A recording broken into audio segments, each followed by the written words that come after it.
书淼，你把剧本改成什么样了？为什么女主角高馨月刚进府就下线了呢？现在的主角是苏淼，比你之前设计的高馨月立体多了。想要拿奖，就得按我的来。一纸季风月是我开发的剧本，署名把你放在第1位，我也就认了。可你趁我住院，不但做这么大幅度的改动，交给总公司之前还连声招呼都不跟我打，你无耻！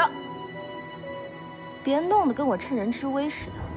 要不是何连红求我，我犯得着跟没作品的你共同署名？求你！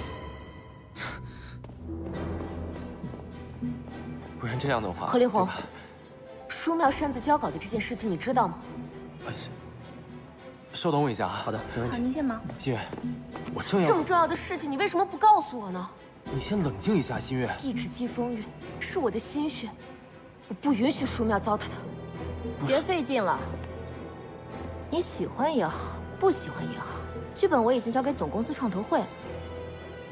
我不会让任何人看到现在这个版本。我现在就去总公司把它给撤回来。馨月，馨月，你等一下。馨月，你听我说。嘿，小心！馨月，馨月，馨月，馨月，你怎么样？馨月，这怎么回事？看什么看？叫救护车！好，馨月，馨月。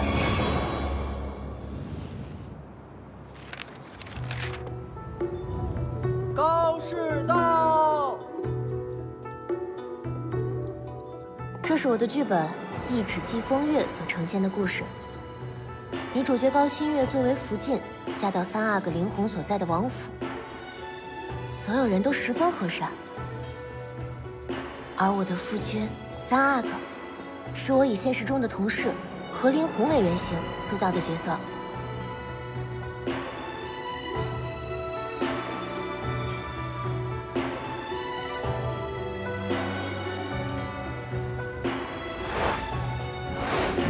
他会与我相爱一生，白头偕老。但在书淼笔下，一切都变了。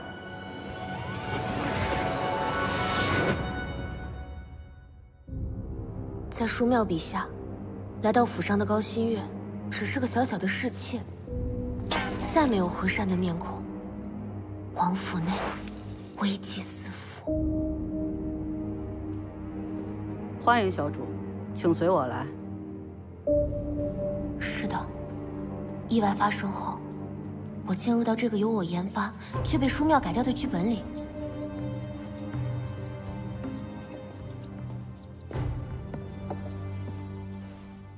我的寝殿在哪里？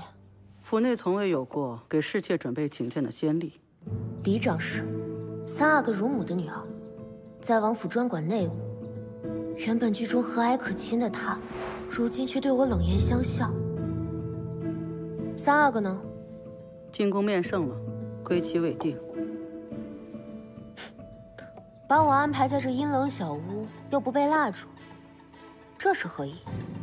屋内皆是三阿哥所珍藏字画，从未有过点烛先例。若小主执意要点，后果自负。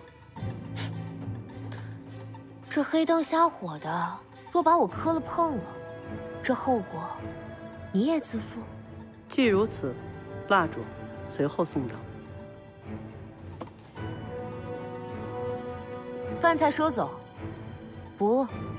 吃饱了，不留遗憾。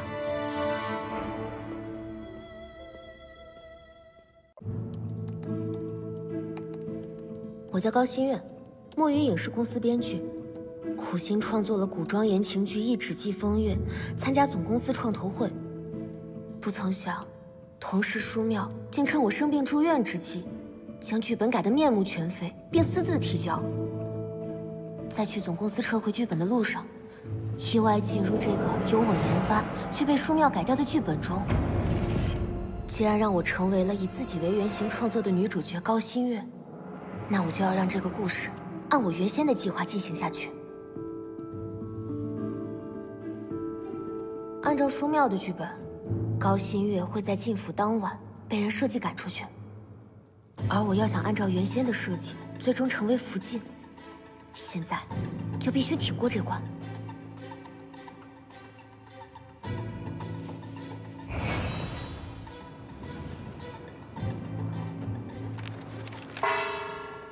天干物燥，小心火烛。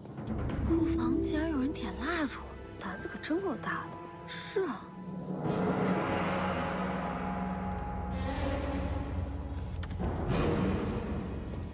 走水了，走水了！三阿哥的库房走水了！走水了，走水了！快出来！有人吗？怎么回事？哎，快走啊！站着干嘛呢？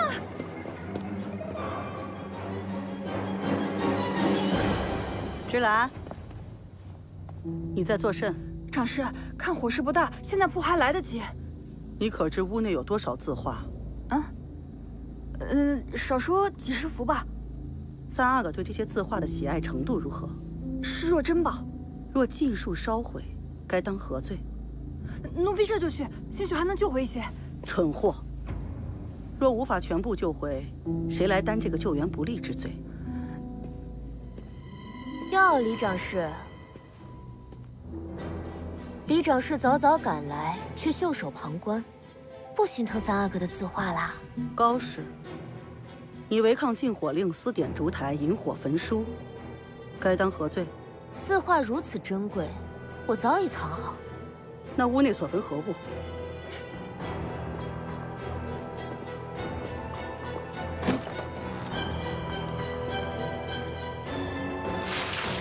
长师安排我住这阴冷地方，我不过是点燃了些衣物，冲冲晦气。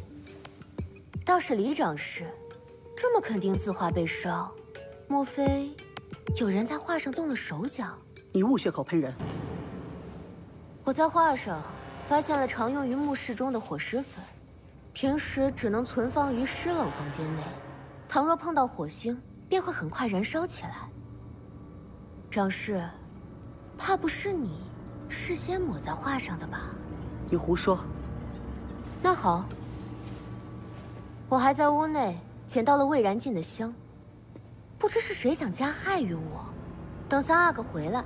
我就带着这府上的香，和被涂了火石粉的字画去找他。你我无冤无仇，定是有人在背后指使你。你若告诉我是谁，我可当这一切未曾发生。那人，你我都惹不起。不着急，你有1晚时间，好好考虑。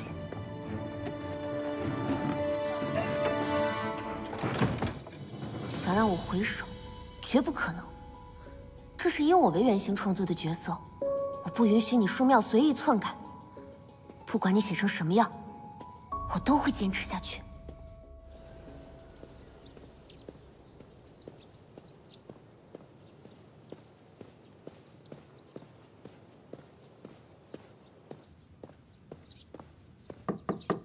李长师，李长师。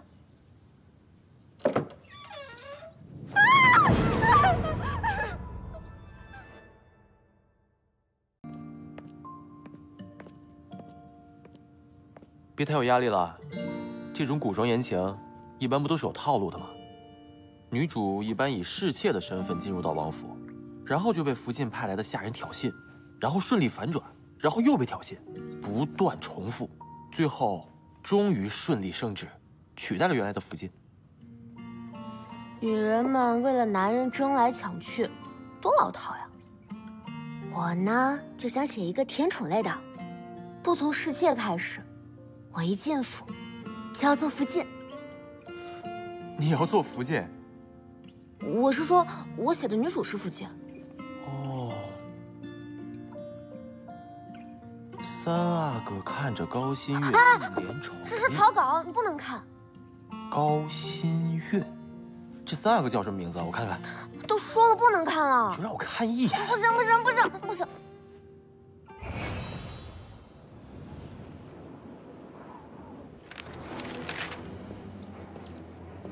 原本甜甜的剧本被书庙改了，如今的我不是福晋，只是个小小的侍妾。等待我的也不再是三阿哥，而是……这个就很好看啊！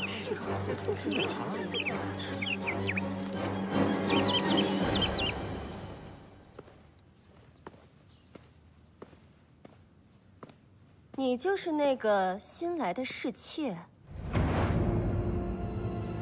这是22个工作日，20天没打卡，难道还要我给你加工资啊？我天天写剧本写到凌晨3、4点，没有加班费就算了，你还要我打卡？这是总公司的新规定，1个月前就有了，不管你是编剧还是保洁，都要打卡。就算是新规，你们人事部是不是也应该先告知我呢？大家都知道，就你不知道。你觉得是谁的问题啊？佳琪是公司的 HR， 本来在现实里就跟我不对付，在书淼的剧本里，我就是被他赶走的。还不快向侧福晋请安！不知侧福晋请我过来是为何？李长事之事，你该当何罪啊？李长事昨夜被我发现，在画上动了手脚，欲加害于我，被我识破，这才胡扯！你才刚进府，李长事为何要加害于你？哼，只怕呀，你是恶人先告状吧？欲加之罪，何患无辞？侧福晋想给我安什么罪名，直说便是了，何苦在这儿惺惺作态呢？你敢顶嘴？阿双，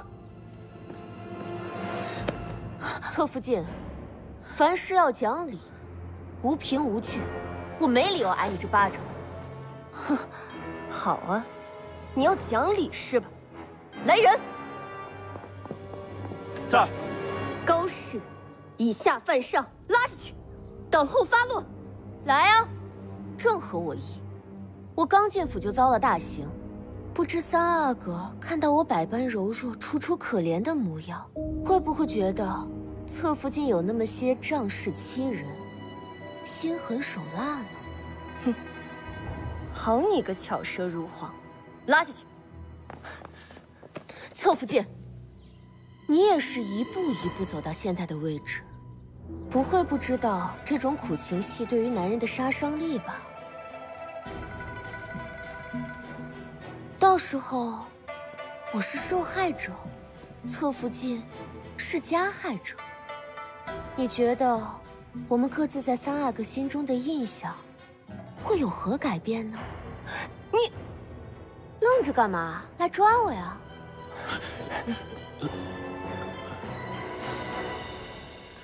若侧福晋不罚我，那我就先告退了。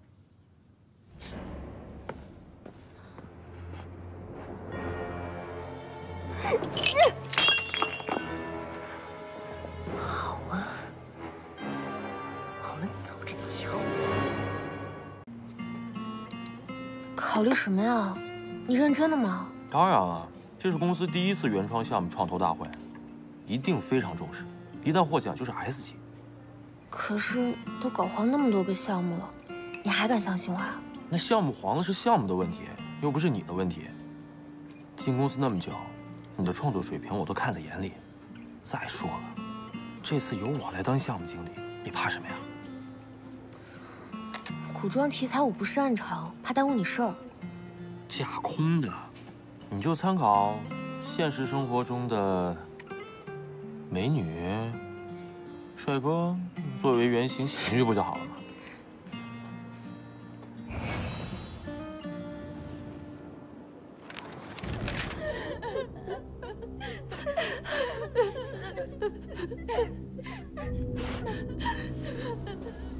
什么声音？好像是有人在哭，这悲伤中带着凄凉，这凄凉中又带着那么一丝……哎，这是怎么了？三阿哥来了！三阿哥，您可一定要为我们做主啊！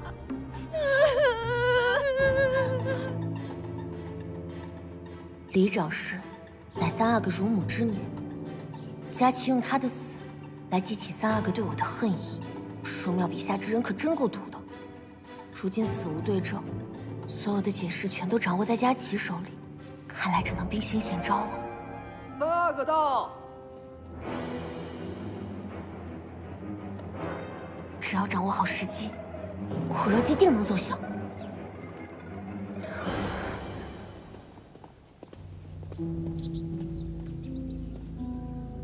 李长侍就给高氏安排住在这里。高氏入府仓促，李长侍只是让他在这儿暂住一晚，晚上还特意去看望他。可是没想到，这高氏竟然恶语相向，把李长侍骂得狗血淋头。此话当真？千真万确啊，三阿哥。芝兰他整晚都和李长侍在一起，不是吗？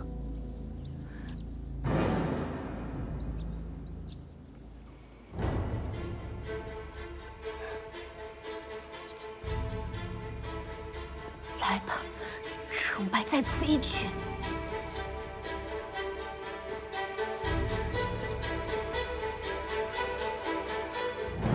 先去李长侍那儿看看情况。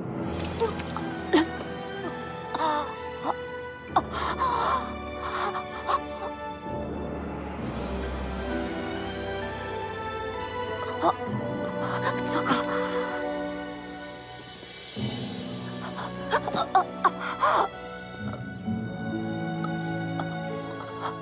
难道就这样结束了吗？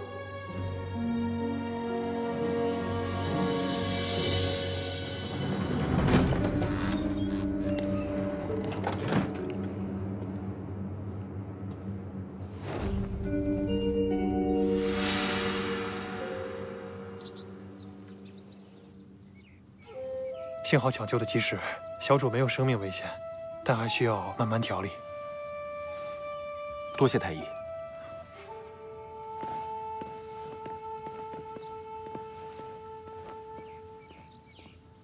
高氏这算畏罪自尽未遂，还是……也只有等高氏醒过来，才知道答案了。找个侍女伺候高氏。李长侍之事，等高氏醒了再查。是。不好了，不好了！侧福晋，三阿哥去了高氏那儿。哼，好一个恶人先示弱，竟对自己下如此狠手，真是个厉害的女人。我听长乐找了芝兰去服侍那高氏，要不要？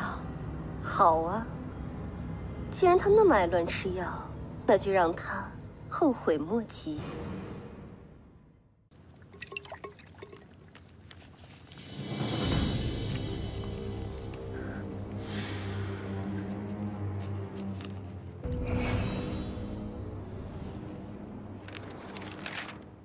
虎落平阳被犬欺，剧中曾侍奉我的侍女芝兰，如今竟也要加害于我。小主，该喝药了。我死了，对你有什么好处？小主，莫要开奴婢的玩笑。哦，那不如你先尝尝，芝兰。小主怎么知道奴婢的名字？哼，你是我写的角色，我能不知道你叫什么名字吗？你不喝，那我喝了。只不过我死了，你马上也会被灭口。但如果这关我过去了，今后没人动得了你。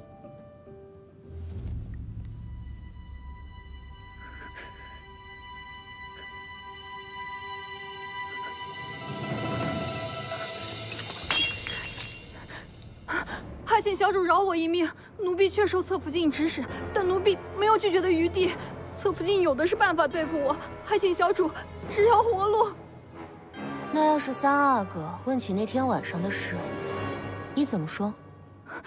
自当如实禀报。那天晚上我跑去救火，但李长侍不让。去吧，告诉三阿哥，我醒了。是。侧福晋，这芝兰生性懦弱，只怕下药会出纰漏。无妨，只要所有人都咬死是那高氏谋害的李长侍。哼，我倒是很好奇，这回他该如何翻盘呢？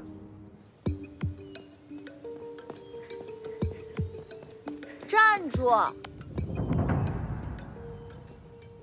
这是去哪儿啊？我之前答应过你，事成之后走西门，会有马车送你远走高飞。看你这路线，倒不像是西门啊。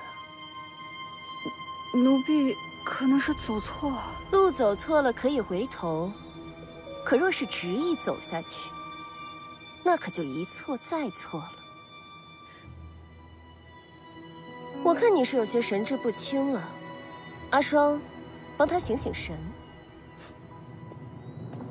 住手！这是做什么？见过三阿哥，这奴婢做事莽莽撞撞的，撞了人也不知道道歉，妾身在教他规矩呢。高氏恢复的情况如何了？看着匆匆忙忙赶往药房的样子，许是还没有醒。三阿哥放心，妾身一定盯紧了。若是醒来，一定及时汇报。我没问你。说。回三阿哥，人已经醒了，说想见见你。既然这样，那我便去看看。三阿哥，妾身陪您一块儿去。多谢三阿哥相救，妾身定以身相许。哎呀，别了，这书庙的剧本里，我跟三阿哥一点感情基础也没有。三阿哥，我是新来的侍妾，遭到了一些非人的待遇。什么非人的待遇啊？你是周林浩？新月，这资料我可是辛苦的从图书馆为你搬来的。你是不是晚上约我吃个宵夜？我可没让你办这些，而且你这些根本没用啊。不是吧？我没功劳也有苦劳啊！你晚上是不是？不好意思，他今天晚上要跟我一起通宵写稿。六阿哥林浩是我以追我的同事周林浩为原型创作的，但在书庙的笔下，不知他会如何针对我。要不是我的皇家解毒丹，你这俊俏的小美人儿，怕早就香消玉殒了吧？想好怎么谢本王了吗？天啊，书庙改的什么剧本啊？原来清爽的帅小伙怎么变得如此油腻啊？六阿哥就直说吧，你想要我干什么？六阿哥就说吧，你想让我干什么？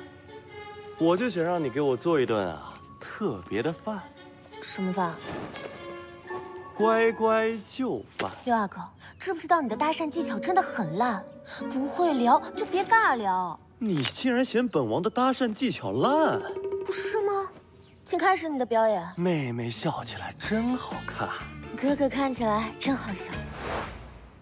你若不想住府里，那就快来我心里。我若住到你心里，还不到处都是土？为什么？因为你真的很土哎。你，哎呀，六阿哥，快走吧。这样中不中？你这个真的很老套。中不中？你觉得呢？你能不能配合一下？你这样搞得本王很没面子的。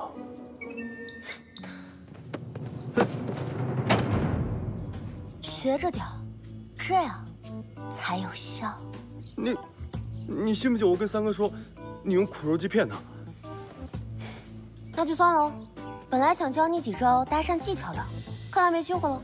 你肯教啊？再不走，就真的不教了。好，那本王以后可是会常来找你的。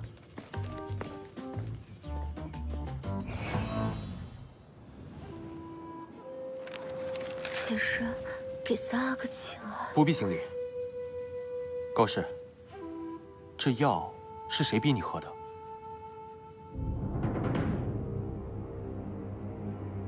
别怕，如实说。没人逼我，是妾身自己喝的。何故如此？以此证明妾身的清白。事实就是事实，可不是用苦肉计就能洗清的。那晚的事儿，府里的人可全都看在眼里了。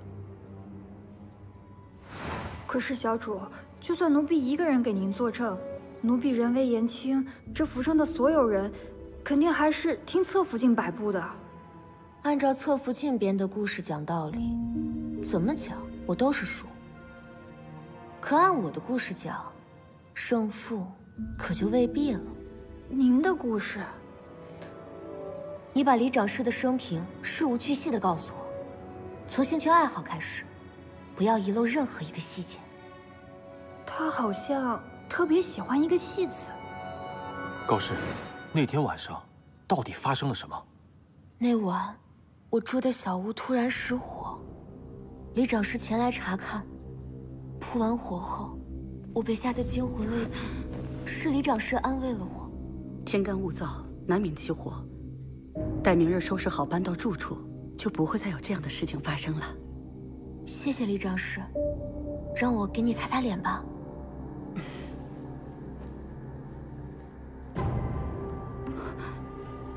你怎么会有这个？此手帕是我妹妹赠我之物，我当时并不知这幡子代表什么。当我看到李长师拿出一方一模一样的手帕，我才知道，这幡子代表京城名角一帆。当时我涉世未深，一帆以单独为我表演为由，将我带至房间，然后他就对我禽兽。事后他送我此手帕，说是会疼我、爱我、娶我为妻。然后我才知道，有许多像我这样的妙龄少女，都遭遇了相同的事情。听芝兰说，李长师在府里，只要听到妙龄女子遭一番染指，就会气急攻心。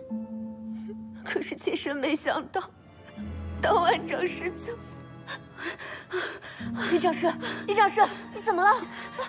你振作一点啊，李长师，李长师！高氏，你在说什么呀？我听到的可不是这个版本啊！欺瞒3阿哥，可是死罪。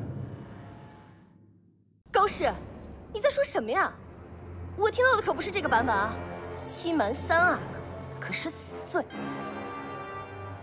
断无虚言。阿双，那天晚上到底发生了什么？你如实说。那晚，奴婢明明看到他与李长师起了争执。不怪大家看错，妾身本想早点解释清楚，可府里已经办起了葬礼，又把妾身认为是逼死长师的凶手，妾身这才出此下策，以证清白。佳琪，你认为呢？妾身……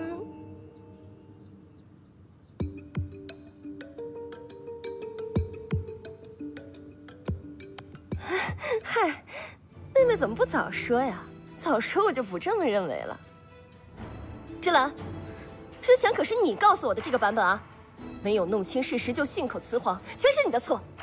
芝兰照顾我有功，且她正在帮助我调查库房失火一事。等结果出来了，还等着给姐姐汇报呢。库房失火一事，我自会牵头来查。那就劳烦姐姐了。既然事情查清楚了，那就都散了吧。我进宫，没能亲自接高氏入府，闹出那么大的事，还差点冤枉了高氏，我也有责任。今后，你便住在这寝殿，芝兰做你的侍女。明日，我亲自为你补上接风宴。谢3阿哥。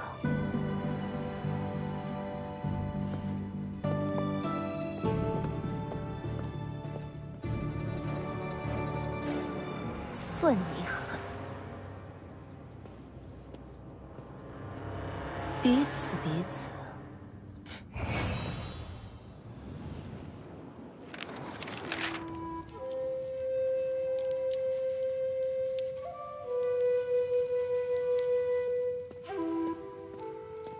小主，侧福晋来信说，高氏巧舌如簧，这次让他躲过去了。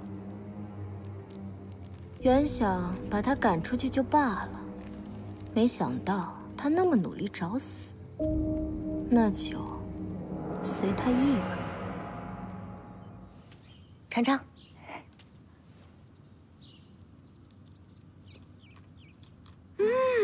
好好吃啊！3个一定十分喜欢。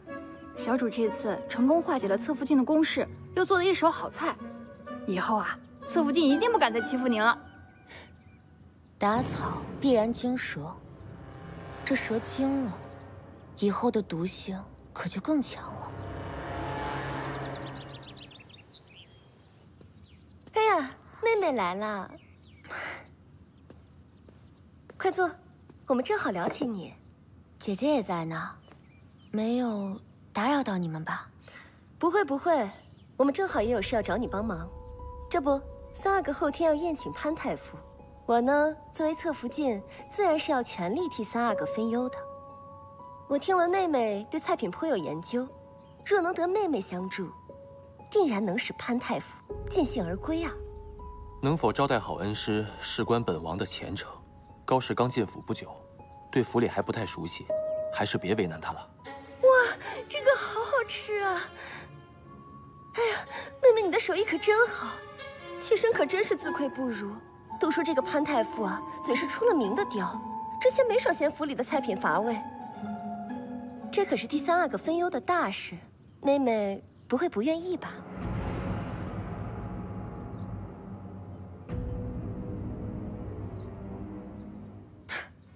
既然侧福晋如此认可妾身，那妾身自然也要给侧福晋一个大大的惊喜喽。好，那我们就姐妹齐心操办此事。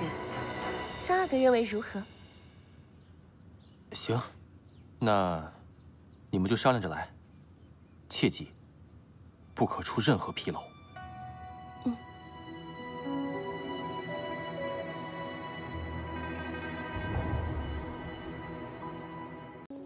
好事啊，小主，有什么奴婢能做的，定尽心帮您。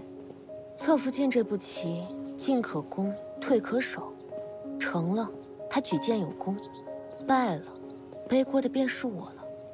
那，要不赶紧想个理由告退？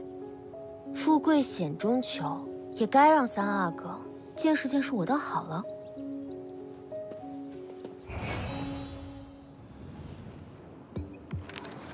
小主，这是膳房给的菜品清单，请小主过目。要是没问题的话，从今日起，奴婢就一直盯着膳房，绝不给人在菜里做手脚的机会。佳琪一定知道我会防范在菜里下毒，若我把全部精力都放于此，那便中计了。那除此之外，还能有别的危险？这损招都在这菜单里呢。这些菜品都是名贵的食材，工序也没有问题，不知小主为何要改菜单呢？这些菜品单看没有问题，可合在一起，全是大补跟滋阴的对冲，相生相克，不宜同时。潘太傅不仅是3阿哥的恩师，亦是宫中御用风水师，给如此精通五行命理的大师搭配如此菜品，你居心何在？小主息怒啊！这菜谱啊，是侧福晋指定的，若此时换新，从采买到调料都得重来呀，这时间不够啊！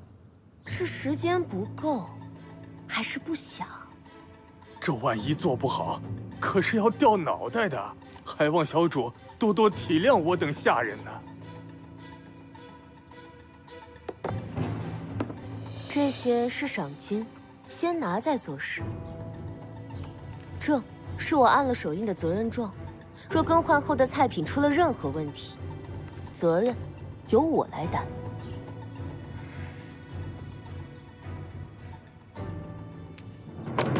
这是单独给你的，拿回去吧，芝兰。看来我们的大厨对银子不感兴趣。小人愿为小主效劳。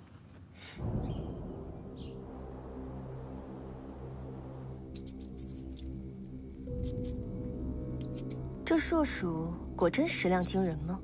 只需几只，这膳房便再无宁日。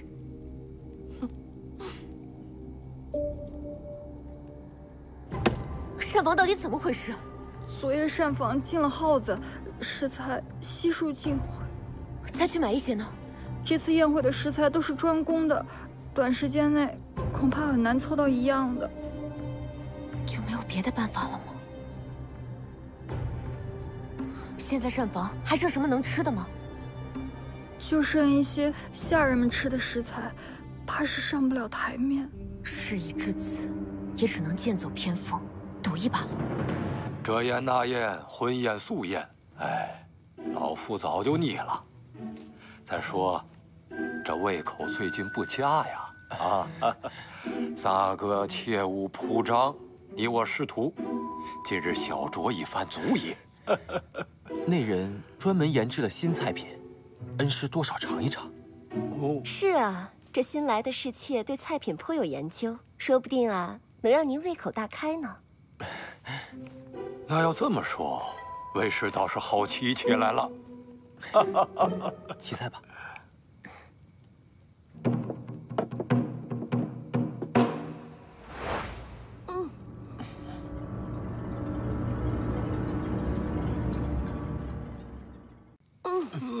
这菜品为何如此刺鼻？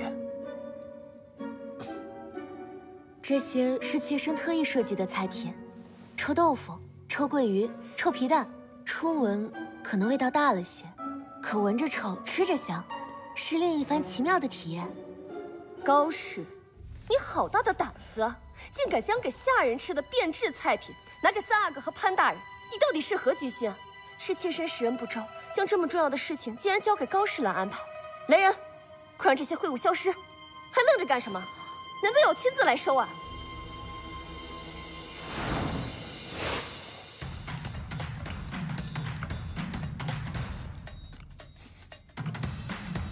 三阿哥。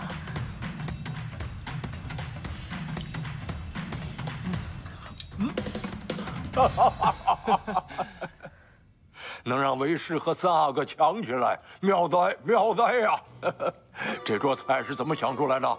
老夫甚是好奇呀。想不出来就先吃点东西吧。没胃口。真的没胃口？臭豆腐。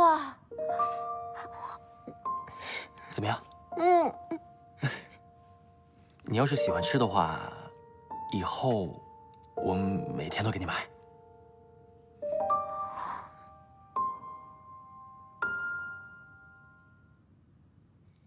想来山珍海味，太傅都吃惯了，便想做些新奇的，尝尝鲜。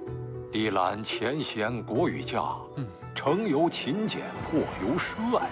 啊，能做出此等菜品之人，既是通贤理，又懂生活，让人吃讲起来，大有忆苦思甜之感。能得此贤内助，三阿哥真是有福啊！玉儿，你辛苦了。来来来，来，太呀，为师今日高兴，咱们就多喝几杯啊！是。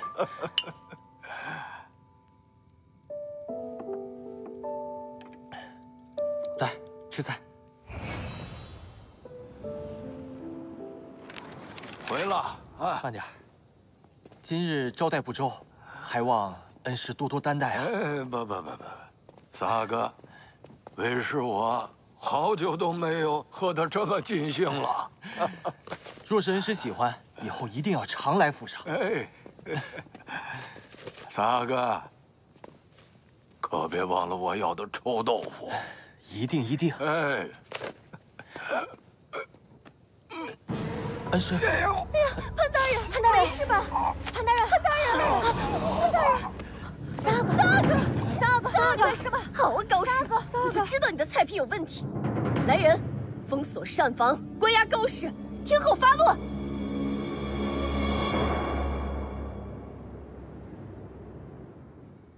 哎呀，你这嘴可真够硬的，我这都做乏了，你还是一个字都不肯说。你还笑？你用腐烂变质的菜品，导致三阿哥和潘大人至今都昏迷不醒，还不认罪？菜我一口一口亲自炒的，究竟是谁下的毒？侧福晋难道还不清楚吗？你放肆！今儿个我非要将你审个明明白白的。阿双，住手！这三哥刚倒下，府里就开始玩起逼供了呀。六阿哥来此作甚？来抓毒害三哥和太傅的凶手啊！那正好，我正审问这凶手呢，他还不肯招。别给我装水！是不是凶手？批问得出来的结论可做不得数。六阿哥如此维护着高氏，若到时证明他就是真凶，那您这包庇行为岂不会让三阿哥误会？三哥怎么想是三哥的事，我只知道啊，这美人儿你打不得。给三哥带句话，容我带回去审了。有结论时啊，自然给送回来。哼，好啊，私通皇子，这罪名岂不是更刺激？哎呀，三阿哥，你终于醒了！我这是怎么回事啊？自从您在宴会上吃了那高氏做的菜，就变成这样了。潘太傅啊，到现在还没醒呢。传高氏，我要亲自问问他到底怎么回事。那高氏，说呀！在您昏迷的时候啊，六阿哥把他抱走了。抱走？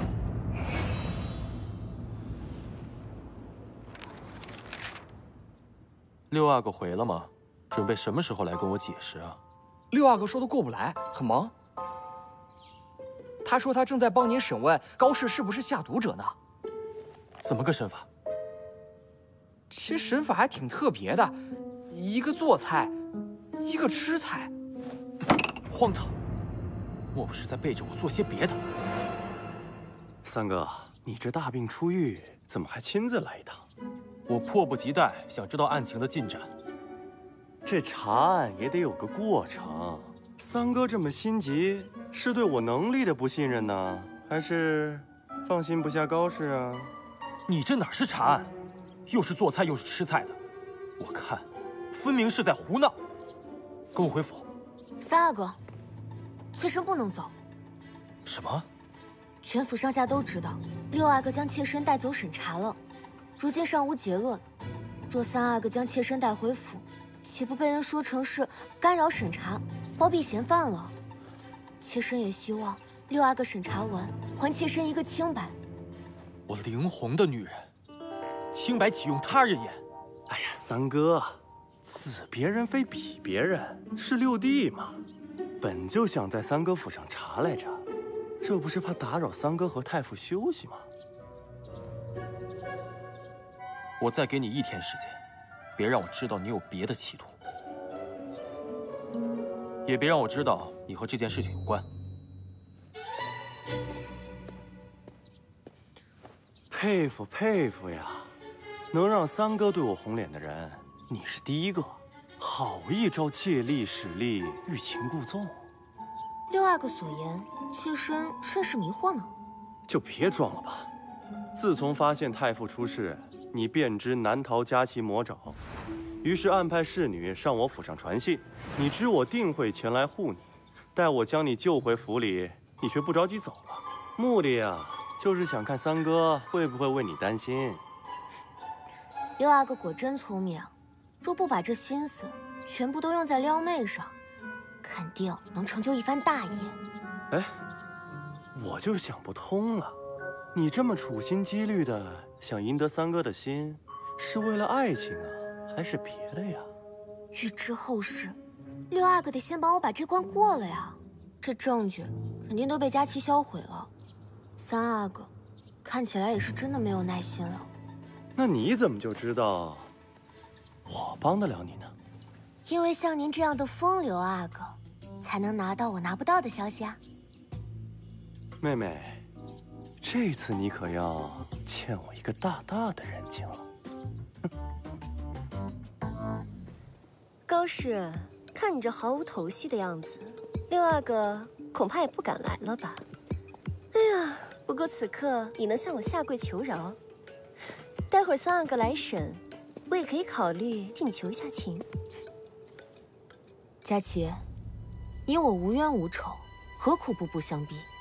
我们就不能和平共处吗？和平共处？难道我要眼睁睁的见你分走3阿哥的心吗？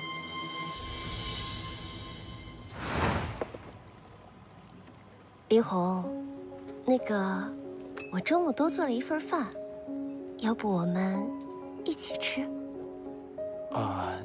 谢谢啊，我中午约了人去外面吃。约了人？走吧，我东西都收拾好了。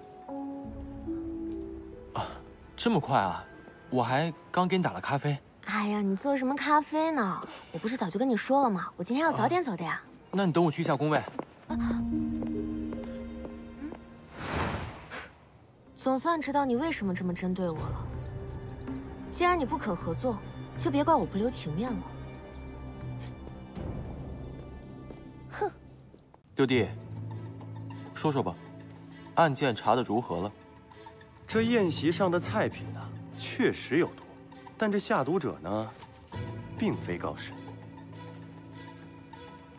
接着说呀。我也是没想到啊，那下毒的就是三哥的侧福晋。6阿哥，你别血口喷人呐！当晚我也在府中设宴等太傅来着，可老先生迟迟未到，我担心呐，便去三哥府上一探究竟。不料三哥和太傅已经中毒倒下，而又撞见侧福晋在逼问高氏，我就觉得事有蹊跷，就将这高氏救走。后听高氏说起，这侧福晋总是有意针对他，那这毒自然就是侧福晋下的了。好你个高氏，趁着和6阿哥孤男寡女共处一府之际，你俩到底干了什么卿卿我我之事，竟让6阿哥如此维护你？侧福晋消息好生灵通啊！本王的确在府上跟人卿卿我我了，但这女子啊，并非嫂嫂，而是她。阿双。阿双可亲口告诉我，这侧福晋啊，在太傅的酒杯里下了50散。阿双根本不可能说这种话。6阿哥，凡事呢要讲究证据，不能因为你是阿哥的身份，就胡乱的污蔑我。哎，三哥要是不信的话，可以搜阿双的身啊，他可是奉侧福晋之命，一直把这50散带在身上呢。长乐，你是自己拿出来，还是我搜身呢？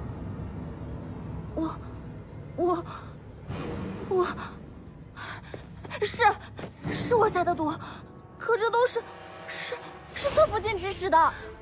你胡说八道！冤枉3阿哥，是6阿哥，6阿哥和高氏他们联合起来陷害妾身啊！3阿哥，六弟，此事事关重大，阿双怎么会告诉你呢？这个嘛，这就是当日晚宴所有的餐具了。回6阿哥，侧福晋说6阿哥如果还有什么需要的，吩咐奴婢都给您送过来。好，奴婢先告退了。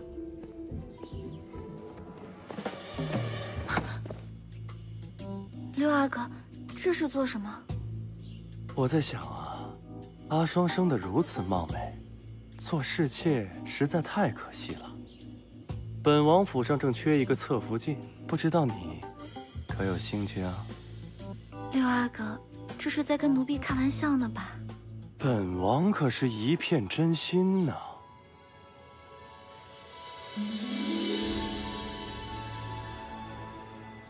可惜啊，本王暗箭缠身，实在没有精力顾及这一些。若是有知情人提点1二啊，那就好了。这天也不早了，早点回去吧。那奴婢先行告退了。这侧福晋之事啊，过了这村儿可就没这地儿了。双儿愿为六阿哥分忧。也是费了些精气神儿，才撬开阿双的嘴。即日起，撤除家世侧福晋封号，将这下毒的2人逐出王府。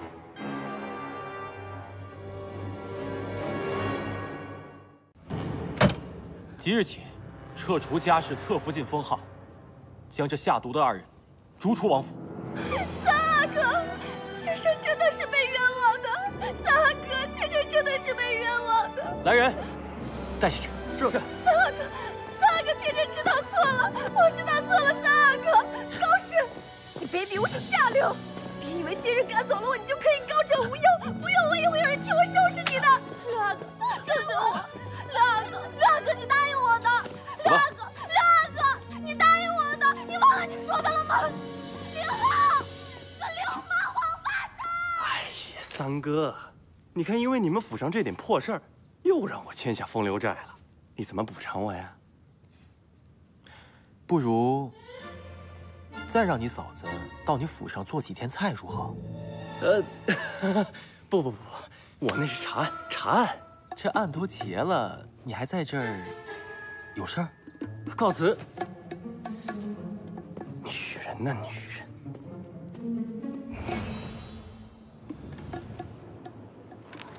这次多亏了高氏尽心照顾，为师才得以快速痊愈。三阿哥，你可是差点冤枉了人家，可曾有所表示啊？哎，行了，别送了，赶快给人家道歉啊！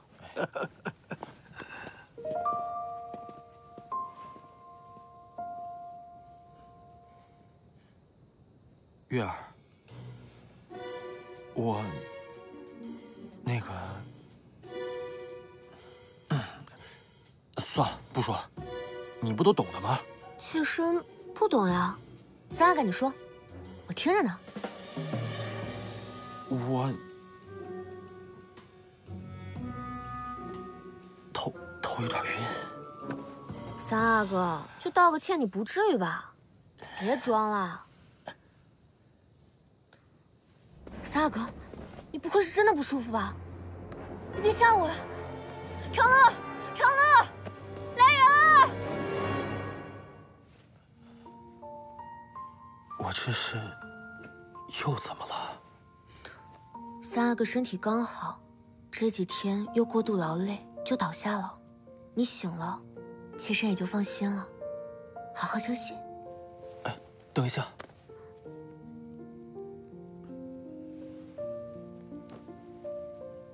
你为什么不早告诉我，你是被冤枉的？人家是侧福晋，我只是一个小小的侍妾，自然谁都可以踩喽。你找到了给恩师下药的人，有功。想要什么奖赏，尽管提。既然如此，那还不乘胜追击？三阿哥，这都是分内之事罢了。只不过妾身觉得，这府里是不是不能没有侧福晋啊？好，从明天开始，你就是新的侧福晋。三阿哥口说无凭，一觉醒来，怕是都忘了。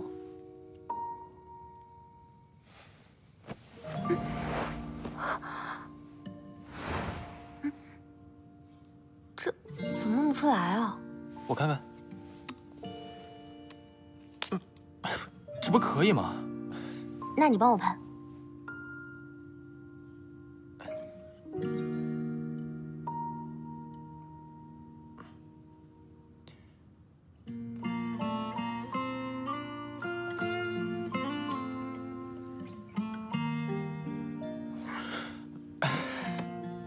你干嘛？这样就忘不了了吧？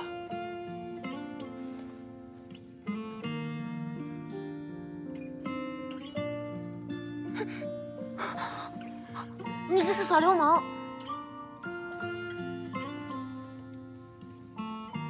我只是做了王爷和侧福晋该做的事情。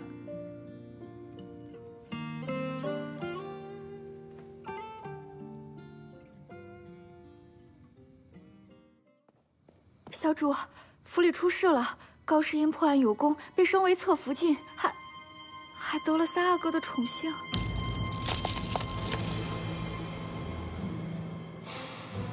知道了，那接下来，本该佳琪吃的苦，就让高氏翻倍品尝吧。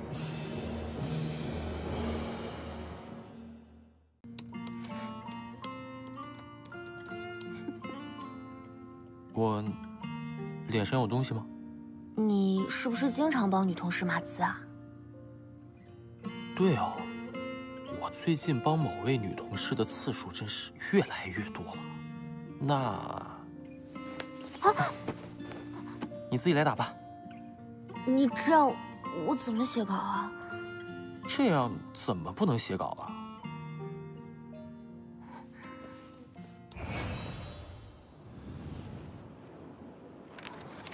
恭喜小主。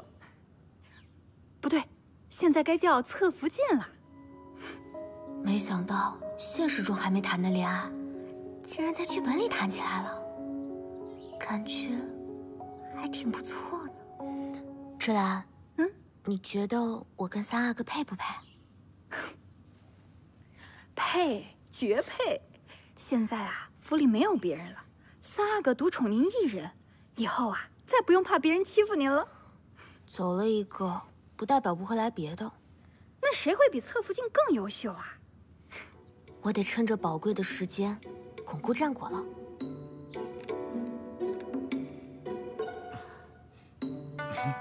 侧福晋做的好吃，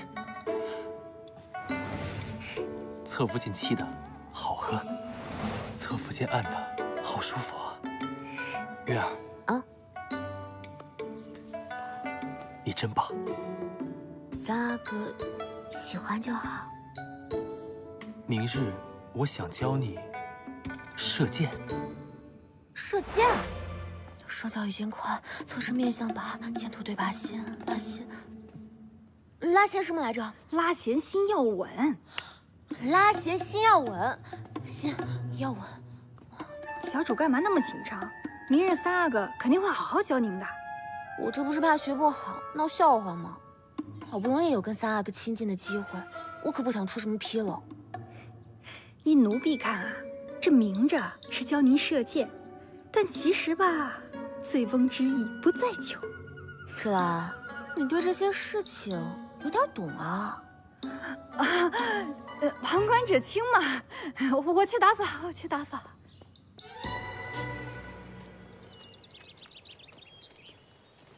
射箭讲究双脚同肩宽，侧身面向靶，箭头直靶心，拉弦心要稳。月儿，你看我这箭射得如何？面向靶，下一句啥来着？口诀是死的，技法是活的。来，我来帮你。箭头直靶心。喂，认真一点。拉弦心要稳。喂，往哪儿瞄呢？来，高一点，再高一点。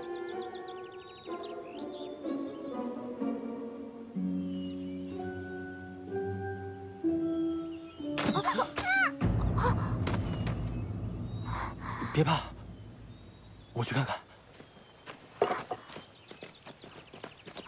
对不起啊，你没事吧？婉柔，师兄，我好笨笨哦，会议记录都没记好。你可以帮帮我吗？好，我帮你看看。我让你帮他，让你帮他，让你帮他，让你帮他，让你帮他，让你帮他。哟，这就是传说中何大制片的白月光啊！这个婉柔可是何制片的小师妹，也是何制片介绍来公司当实习生的。都说得不到的是最好的，男人遇到这种白月光的请求，自然会无条件的答应。我倒是要去会会这个白月光。你干嘛？你是不是要过去把人电脑砸了？怎么知道？大部分女生遇到这种白月光，通常会压抑不住体内洪荒的怒火，我称之为见不得白月光病。鼠喵，你竟然把我最讨厌的欧阳婉柔给写进来了，简直就是在恶心我！额娘，您不能怪她，这真的是个意外，谁能想到婉柔妹妹突然出现在了围场？是本宫让她找你学的射箭，现遭此大劫，难道要本宫说是你射的吗？可那箭只是擦破了衣服，连太医都说了，一点皮外伤都没有的。精神上受到的伤就不叫伤了吗？不行，这不是侧福晋的错，您不能责怪他。侧福晋，高氏是你的侍妾，本宫知道，什么时候变成侧福晋了？儿臣正打算跟您说呢。这高氏还真有一套啊，悄悄上位，还让你跑到本宫面前来求情，当真是欠罚。额娘，大可不必吧。要本宫不跟他计较也行，那你就尽快教会婉柔射箭。不过，要是他再受半点委屈，可别怪本宫不讲道理。月儿，额娘蛮不讲理，让你受委屈了。这些书你只需抄个开头，剩下的我每日来帮你完成。三阿哥有这份心，妾身便满足了，一定会努力让德贵妃满意的。不过这婉柔妹妹，可是三阿哥旧识。其实我和她只有一面之缘。当时她摔伤跌坐在水塘边，她说好痛，我说不怕。她说谢谢，我说不用。她说我可以叫你一声哥哥吗？我说当然可以。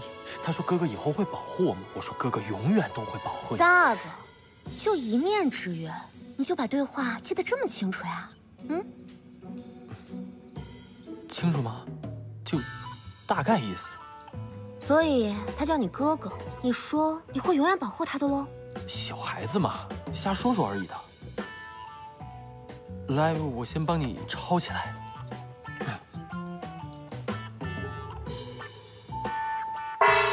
虚实到。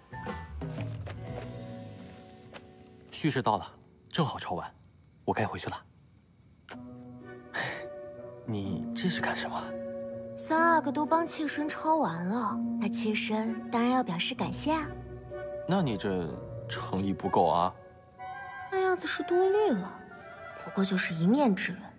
如今我有如此大的先发优势，何惧之有？那妾身今天的诚意可是有点大哦。明天我真的得回去学习了，我走了。学习？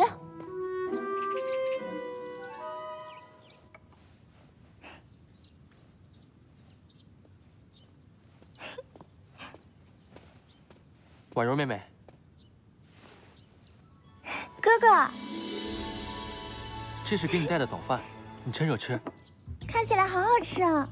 哥哥，你可以陪我一起吃吗？我还有事呢。就一会儿，就一会儿嘛。那就下不为例。40到。三阿哥没来。 50到。三阿哥还没来。未时到。都几点了还不来？申时到。到底来不来啊？酉时到。三阿哥，你终于来了。快，带我帮你抄写起来。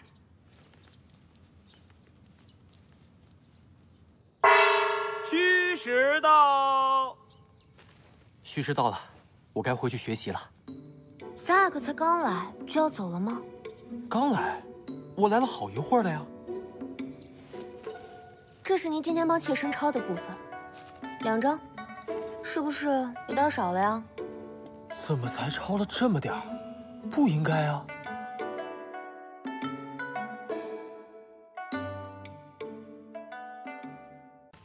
这是您今天帮妾身抄的部分，2张，是不是有点少了呀？怎么才超了这么点儿？不应该啊！因为三阿哥每天雷打不动，会在戌时天黑时回去读书，白天你要去看望婉柔妹妹，然后再来帮妾身抄书。你看望婉柔妹妹的时间越长，帮妾身抄书的时间就越短。你不觉得你看望婉柔妹妹的时间越来越长了吗？没有啊，我每天早上辰时给婉柔妹妹送个早饭，看看她恢复的情况，然后就来找你了呀。第一天的确是看望了1下，然后就变成了2下、3下，好几下。三阿哥今天来时已经是有时了，自然抄不了几个字了。怎么会这样啊？时间都去哪儿了？三阿哥装无辜的技术还真是炉火纯青啊！月儿莫要着急，此事蹊跷，带我回去捋捋，定给你一个合理的解释。我倒要看看你给我什么合理的解释。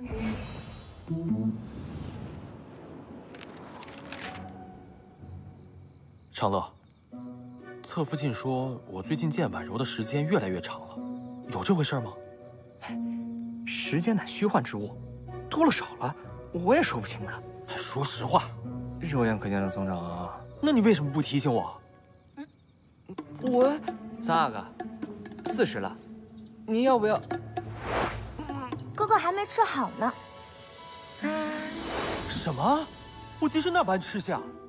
对啊，然后每天发吃的时间就会越来越长，像今天4个时辰了。你说的这些，我怎么一点记忆都没有？我是失忆了，还是有人给我下毒了？斗胆问爷一句，这慕容婉柔，是不是王爷小时候就见过？啊，我和她只有一面之缘。当时她摔伤跌坐在水塘边，她说好痛，我说不怕；她说谢谢，我说不用。她说完了，您看看，这病得不轻啊！什么病？你在说什么？要是我没猜错的话，这应该就是癔症的一种。相思成魔，相思个头啊！我说了，只有一面之缘。当时他摔伤跌坐在水塘边，此种最为致命，一次播种便可生根发芽，跳过了成长的过程，再见亦是亭亭玉立。你会对他提出的条件无条件的答应，跟他在一起会忘却时间。你们在别人眼中亲密无间，可你却只觉得他只是普通朋友。你为何那么懂？我有个朋友，他之前就这样。你的那个朋友不会就是你吧？这怎么可能是我呢？赶紧说该怎么治。吴姐，只能接纳自己，然后交给时间。难怪月儿对我如此生气，原来真的是我有病在先。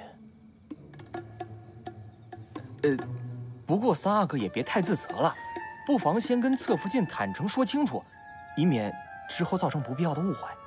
有理，明早我就去跟月儿交代病情。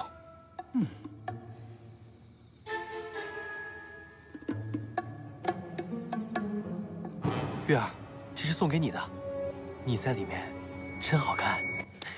说正事，找我干嘛？我终于弄明白了，其实我得的是癔症的一种，因为小时候和婉柔妹妹有过一面之缘，所以导致和她在一起的时候才会忘掉时间。三阿哥的意思是，这跟你没关系，都怪这癔症，对吗？对，都怪此病。那就是说，你不打算改喽？此病难治，只能接纳自己，然后交给时间。三阿哥，您真是第一个把渣男诠释得如此清新脱俗的人。我知道你生气，但我会自省，会努力。如果你有别的办法，也尽可告诉我。好啊，三阿哥，那明天就让我去照顾他，妾身这辈子专治癔症。月儿。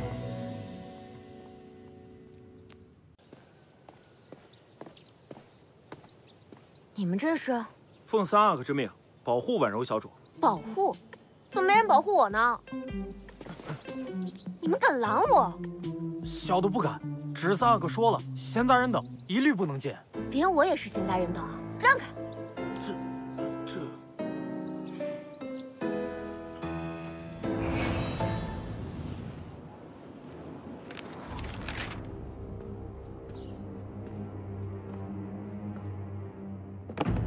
哥哥今天怎么辰时才来？人家肚子都饿扁了。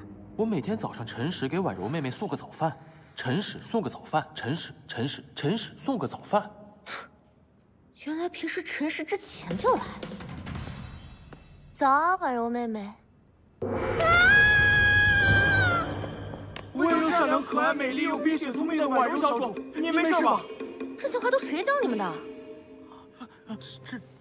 原来是姐姐啊，吓我一跳。那没事了，你们先下去吧。是。姐姐，今天怎么是你来啊？不知姐姐要来，我都没准备。姐姐先坐，等这个针走到那儿的时候我就好了。这是什么？哥哥送给我的啦，也不是什么贵重物品啦。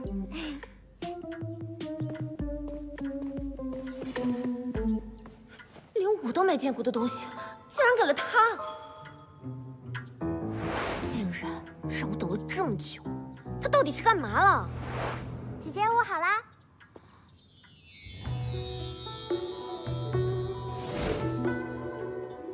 姐姐，久等了呢。你让我等了这么久，竟然是去梳妆了？没有啦，只是去洗了把脸。姐姐给我带了什么好吃的呀？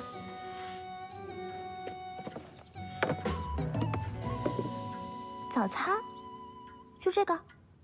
妹妹要是矫情的连馒头都吃不了的话，我看也是不用学射箭了。只要能跟着哥哥学射箭，妹妹什么苦都能吃呢。这么精致的馒头，竟然说是吃苦。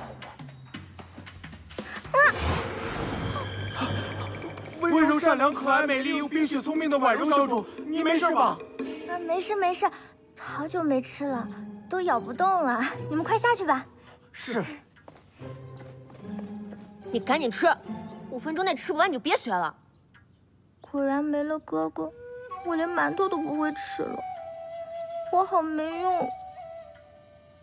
你吃不吃？吃。我一定会学着坚强起来。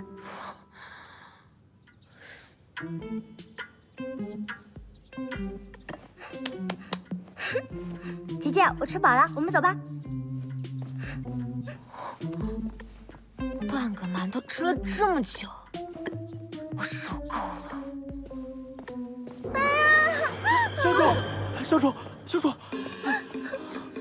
温柔善良、可爱、美丽又冰雪聪明的婉柔小主，你又怎么了？太阳好大，晒化了。姐姐，今天妹妹不能跟你去学射箭了，要不姐姐在屋里陪我玩吧？慕容婉柔，你惹到我了！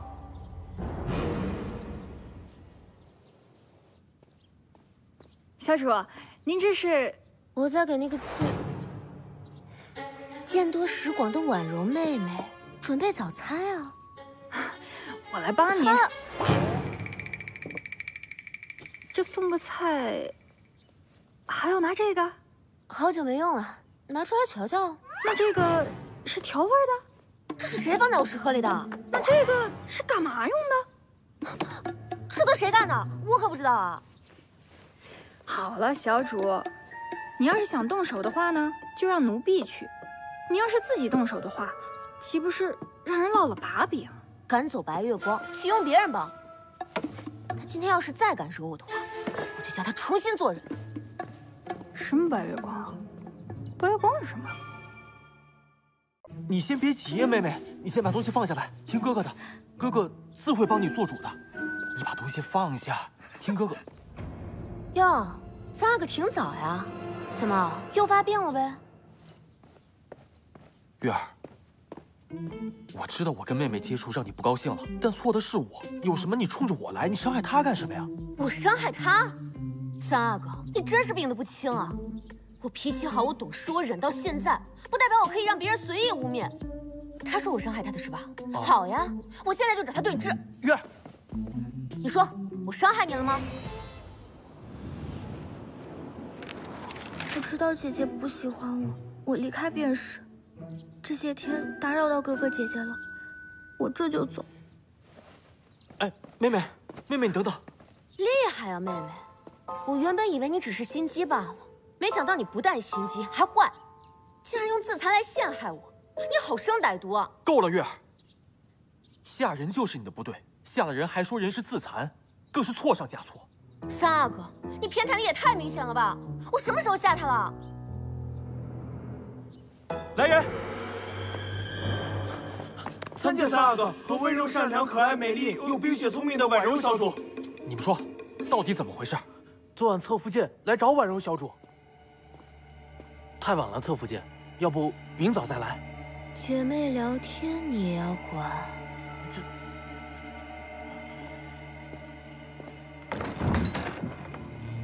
小的想，侧福剑也不至于做什么吧，就放行了。谁知，小主，小主，快去看看你们温柔善良、可爱美丽又冰雪聪明的婉柔小主吧，撞头了，哼！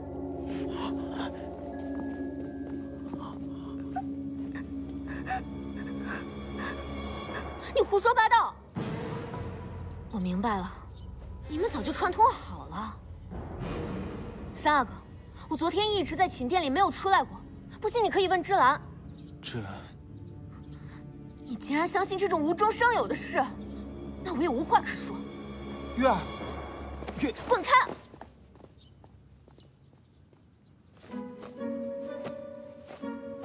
小主，你这是……这么拙劣的伪装和栽赃，三阿哥竟然真的以为是我伤害了他。这个府里已经黑白颠倒，没有王法了。再不走，气死的就是我自己。小主，您真的不记得昨晚发生了什么吗？你什么意思啊？昨晚我正在给您铺床，突然，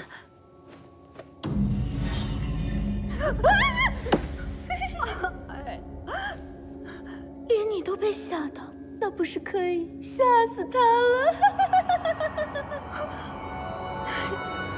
你在说什么呀？我怎么一点都不记得了？是我失忆了吗？还是我梦游了？小主，你没发现吗？每次你一见到那婉柔的时候，你就会，有的时候还会，要不是奴婢拦着，那后果不堪设想。我这是怎么了？要是奴婢没猜错的话，这就是癔症的一种。什么癔症？当你遇到了一个女孩，如果她总是哥哥哥哥，或者是哼，我会坚强起来的，你就会情不自禁的想要伤害她。我称之为见不得白月光病。难道我真的得了见不得白月光病了吗？你怎么这么懂？我有个朋友之前就这样。那个朋友不会就是你自己吧？那怎么可能呢？当然不是我了。说吧，这病怎么治？无解，只能接纳自己，然后交给时间。那没时间怎么办啊？那就向三阿哥坦白，以免产生更多不必要的误会。我这癔症连我自己都不信，三阿哥能信吗？那三阿哥不是也有癔症吗？小机灵鬼。月儿，一马归一马，深夜扮鬼吓人还不承认，这就是你的错。虽然你有错在先，但其实只要亡羊补牢，也还来得及，不是？错不错再说吧。婉柔妹妹是母妃介绍过来的人，你好歹去道个歉，让我好交代，不是？我道歉。三阿哥，你怎么来了？我是来……懂，我懂。其实，都怪我的癔症，让我太在意婉柔妹妹了，才会让你受了委屈在先，做出这样打击报复的事情来。其实，妾身也有治不好的癔症，才会做出昨晚那样伤害婉柔妹妹的事，而不自知。竟然，同是天涯有病人。三阿哥，你可以原谅我吗？当然了，其实我也应该像你。不对，这样一来，府里最危险的岂不是婉柔妹妹？贱人！我现在就去把她弄死！不许去！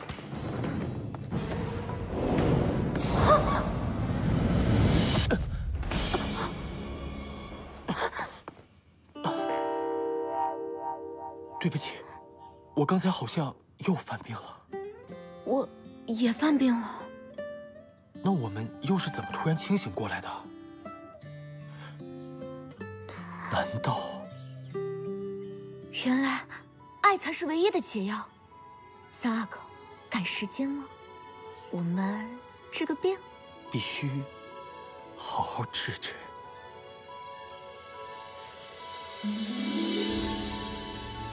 德贵妃到。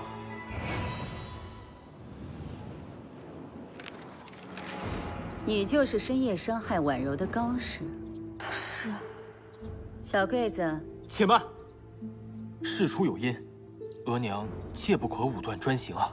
我不管你是什么爷，既然下了本宫的人，就应当受罚。小桂子，本王的女人，你弄不得！奴才罪该万死。三阿哥，你这是要反了？一个侍妾，本宫如何弄不得？她不是侍妾，她是儿臣的侧福晋。侧福晋可不是你想封就能封的，没有皇上和本宫的认可，她什么都不是。她若什么都不是，那她肚里的孩子呢？什么？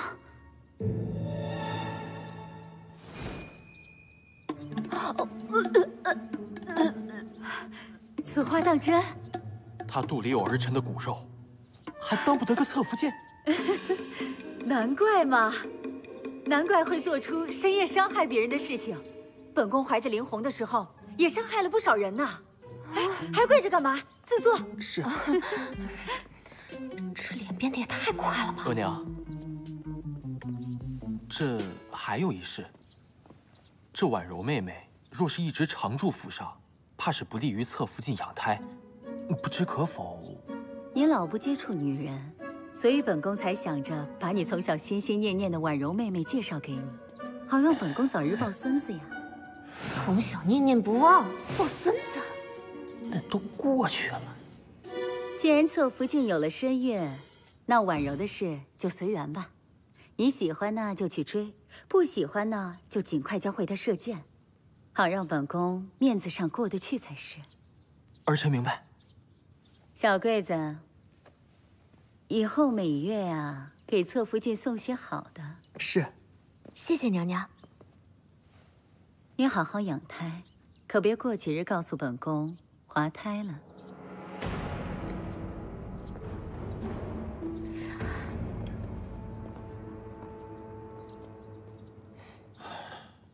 三阿哥，我这肚子里的孩子，你打算从哪儿变出来呢？你干嘛？还不抓紧时间，去变一变。我不是这个意思，你放开我！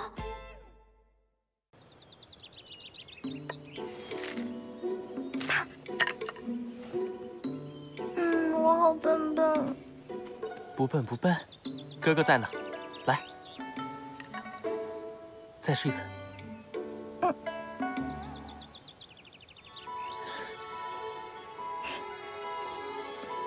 没用的人，去死吧！慢！糟了，又犯病了。妹妹，你先自己练一会儿，我们去就回。走。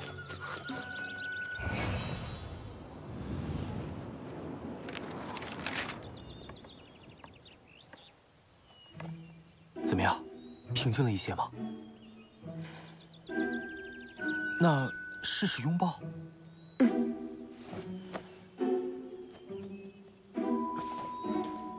感觉怎么样？还有想伤害他的冲动吗？你呢？还想保护他吗？是平复了一些，但是还不够。那这样呢？再努力一下，一定就可以了。来，箭头对靶心，拉弦心要稳。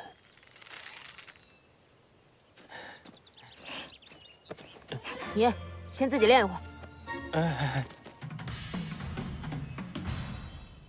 学了多少天了，收多少剑了？怎么一剑还学不会啊？能学学，不学把他砍了。哎，妹妹自己练会儿。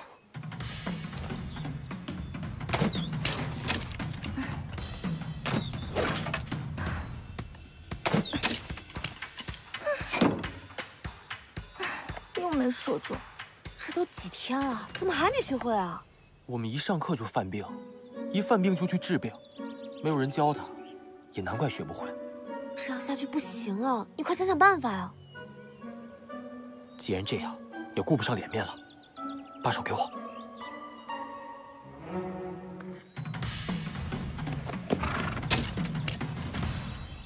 不太行啊，有点费劲。妹妹，我让姐姐给你做个示范。呀，这只手怎么格外的凉啊？啊，是吗？可能受了风。快走，我去给你暖暖。好。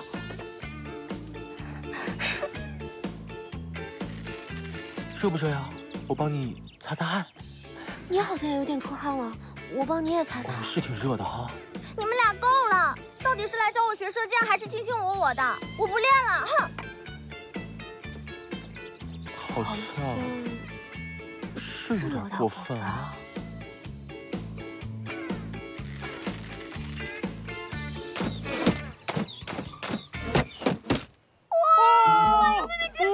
婉柔妹妹太厉害了，进步这么大，是我该恭喜姐姐吧？跟三阿哥感情进步神速呢。哎，小姑娘家家的，别乱说话。哼，才没有呢！我真不想待在你们身边，我要走了，祝你们幸福，再也不会来找你了。哼。妹妹慢走啊！婉柔妹妹，王府大门永远为你敞开，想来的时候就来啊！他想来就来，那我也想打就打喽。糟了，又犯病了。点点修饰，英气逼人。我穿这样会不会太显眼了？颜色鲜明，有精气神儿。为何对我这么好？已经是三阿哥的人了，以后自然要当好贤内助，为三阿哥操持内务，分忧解难。今日三阿哥进宫面圣，也想借此开个好头。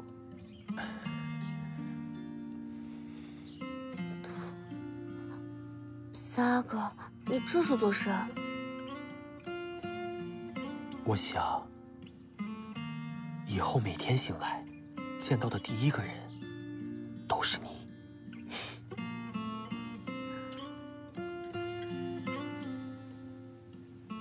三阿哥，三阿哥你在吗？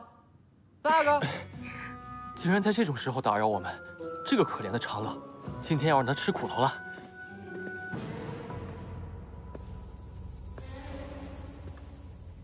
早啊，三阿哥。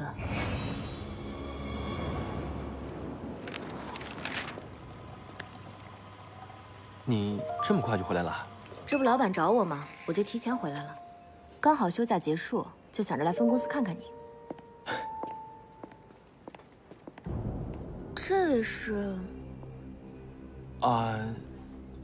来，给你介绍一下，这位呢是我的发小舒妙 ，UCLA 毕业，知名编剧。还没毕业的时候啊，就写了很多热播剧了。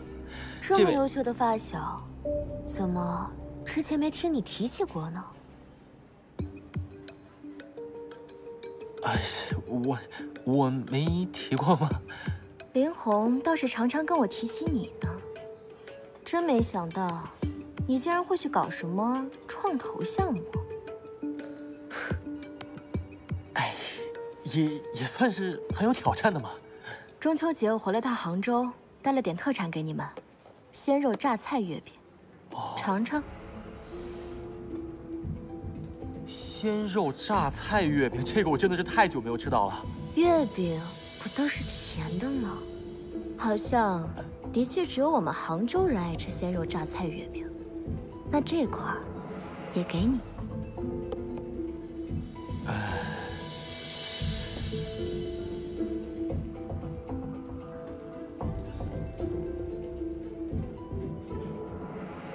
西北最近出兵不顺，皇上心情不好，萨阿哥着装言行更是要谨慎低调，不宜那般鲜亮。萨阿哥眉形本就很好，这么修却有些画蛇添足了。我觉得改变一下也挺好，这样就柔和许多了。皇上最近忙于政务，眼神不好，这是妾身命人特地定制的眼镜。若萨阿哥送上，皇上一定十分开心。皇阿玛的确越发迷恋西洋玩意儿。上次那个西洋传教士送来的西洋钟表，他还……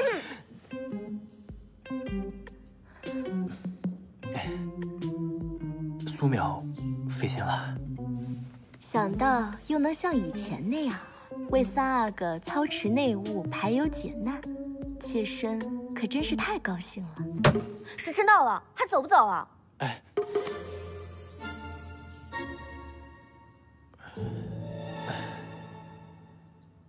走，走。此次进宫可能会待上几日。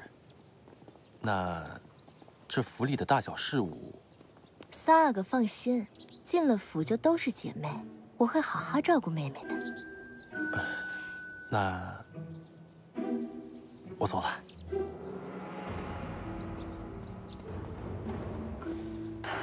早就听闻妹妹气质非凡，今日一见，果然名不虚传。今夜我设宴款待妹妹，咱们姐妹好好叙一叙。妹妹，可一定要赏脸啊！当然。小主，您不能去，这就是鸿门宴。这苏淼的段位确实比之前几个对手高太多了，表面风平浪静，实则暗流汹涌。从回来开始，就在不动声色地宣示着自己正主的地位。那我现在就去找苏氏请辞。是福不是祸，是祸躲不过。我跟他也该有个了断了。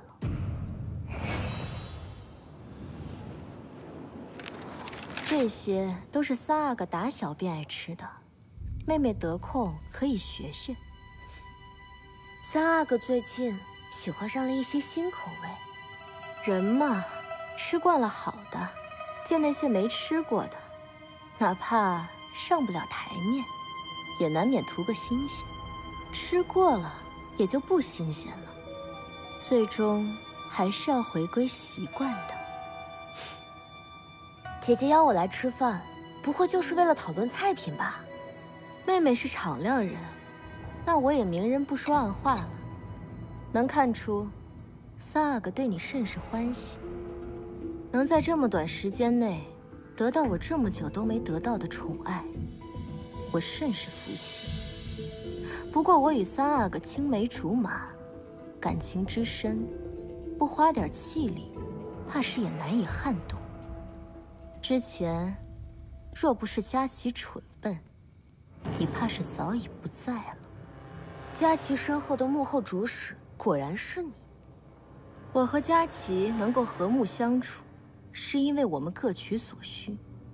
他要他的宠爱，我要我的嫡福晋。所以我离福礼佛，把三阿哥让给他。可惜啊，遇上你这么个对手。不过你比他更聪明，我想我们也能和平共处。你怎么肯定我们就能共处？如果成为嫡福晋的代价是天天看着三阿哥和别的女人在一起，你能忍吗？我就可以。我要的是名分，如果你要的只是爱情，那我们就可以和平共处。不但如此，我还会和你联手，除掉任何威胁到你爱情的人。就像当初联合佳琪想要搞走我那样。果真聪明。不过，如果有人贪心，两样都想要，那就试试看了。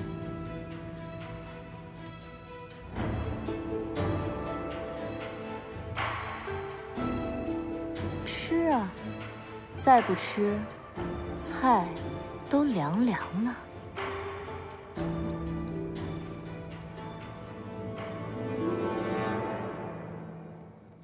尝尝。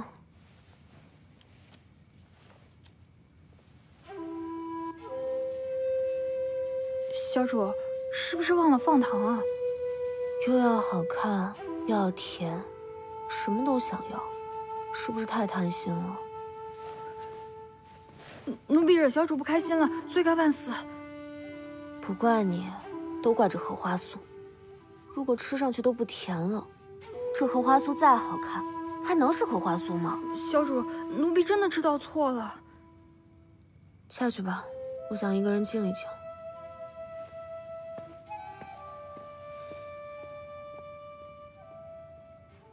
你怎么都不接我电话呀？我，你状态不太对啊，要不要先休息一下？不用。新月，新月，新月！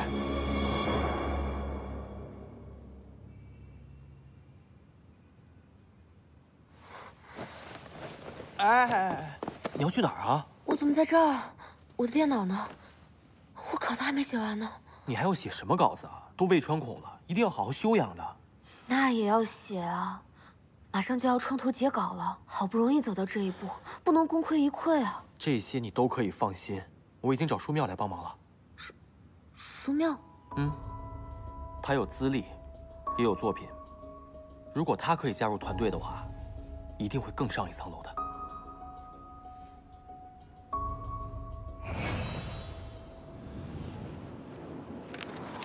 如果书庙的加入也是一种天意呢？或许我应该体验一下这种从来没有想过的剧情呢。小主，小主，德贵妃已经到府上了，说想来看你肚子里的孩子。什么？妾身给德贵妃请安。妾身给免礼免礼。你有身孕，不宜乱动。林红还要留在宫中多陪皇上几日，本宫担心你的情况，便想过来看看。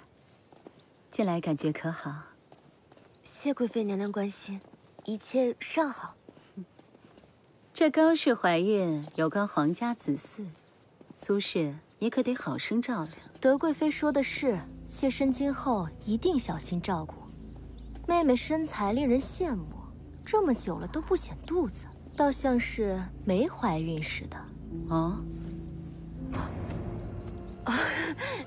姐姐说笑了，这孩子怕生，往后躲着呢。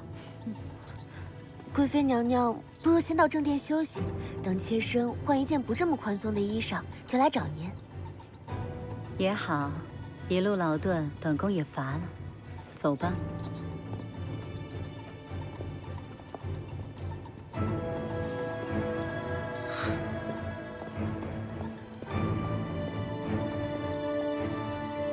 小桂子，哎，你这扇子得扇得勤快些，别让高氏中暑了。得嘞。真儿，你这茶水也上得勤些，别让妹妹渴着了。你看这肚子，头尖尖的，跟本宫当时怀林红一模一样，肯定是个男孩。是。苏氏，你得向高氏多学习学习啊。谢贵妃提点，正想问问妹妹，这怀孕是什么感觉啊？你说这怀孕到底是什么感觉啊？比如肌肉酸痛、耻骨疼痛、便秘啊，当然，最重要的是要防止情绪低落。很多孕妇最后都会产后抑郁的。你怎么这么了解啊？难道你有私生子啦？我这是在为我未来的老婆做准备，好不好？女生怀个孕很不容易的，我就想着，男生又不能替她分担，只能让她感觉舒服一点。那，我跟你讲啊，还有这些注意事项，比如说你不能吃得太饱，例如亥喜时应避免大量进食，又要避免空腹，最好少食多餐，时常外出散步，避免一直在屋子里，闷得情绪低落。如此，本宫便放心了。林红平时对你可有关照？这个嘛，终于写完了。糟了，突然来大姨妈了。左边口袋。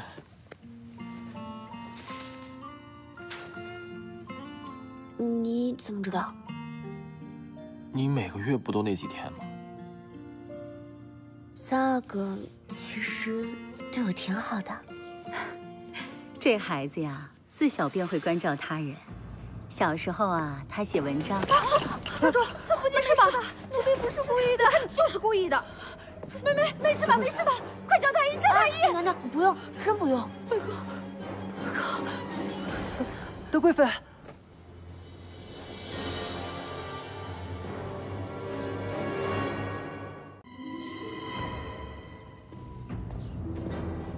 小主，太医已经在问。您这是做甚？这午时散服用少量，当下会全身发热，应该能造成太热的效果。不行啊，你是在用性命冒险啊！那怎么办？太医马上就要到了，这一把脉就全露馅了。那我去想办法稳住太医。没用的，事已至此，只能搏一把。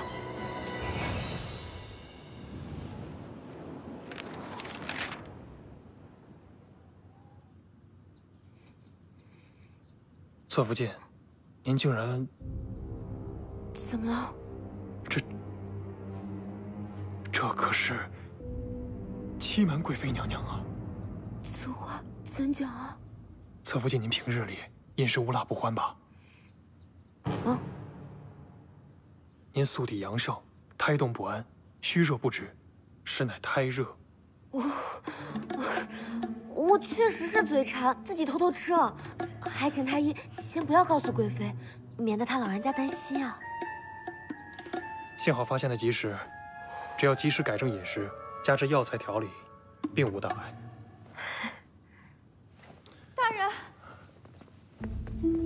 大人，快救救我们小主吧！啊，这是怎么了？小主，小主，慢点儿。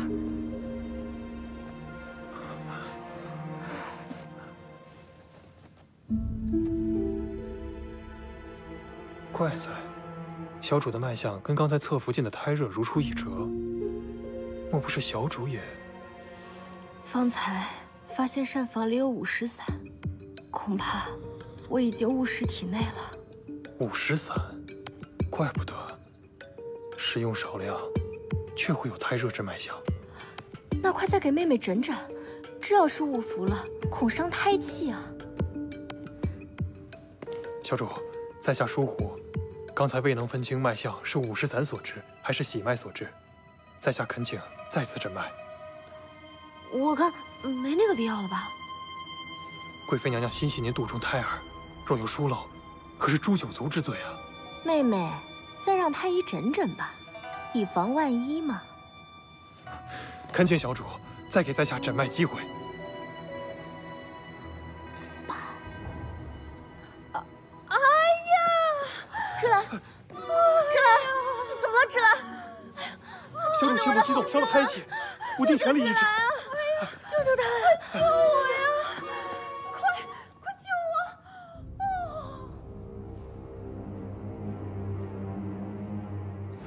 大人，你这衣裳的布料十分讲究呢。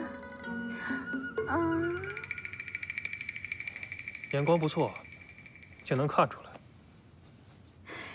大人，你这肌肤如此光滑，让人不禁想要抚触。我用的是护手配方，姑娘若是喜欢，回头我送你一份。哎呀，大人，你这身上的香能闻起来也极为有层次呢。那现在，可以诊脉了吧？那太医可要仔细诊断了呢。哎，啊！抓我呀！姑娘不必如此锲而不舍，我是先进的攻，后行的疑，你懂的。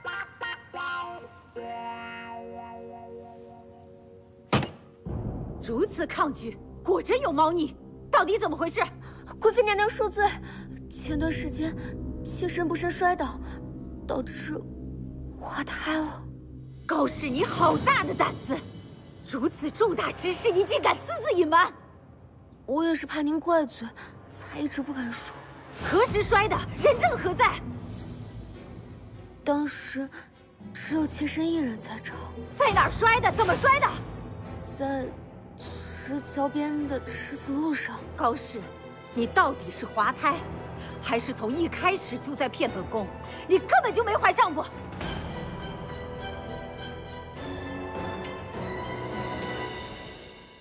你到底是滑胎，还是从一开始就在骗本宫？你根本就没怀上过！不说实情是吧？小桂子，上手段，让他给我说实话。慢，德贵妃请息怒。之前是我陪同妹妹到花园散步，奈何雨天路面湿滑，这才酿成悲剧。之后。妹妹同三阿哥本想加以努力，将功赎罪，没料到还没成功，德贵妃您就先来了。当真？妾身没有必要为了高氏圆谎而欺骗您，妹妹也是怕您失望，这才强忍悲痛，没有告知。妹妹和三阿哥感情那么好，又年轻，相信假以时日，一定能怀上子嗣的。是不是？是，请贵妃娘娘恕罪。好了，都起来吧。本宫也并非不通情达理之人。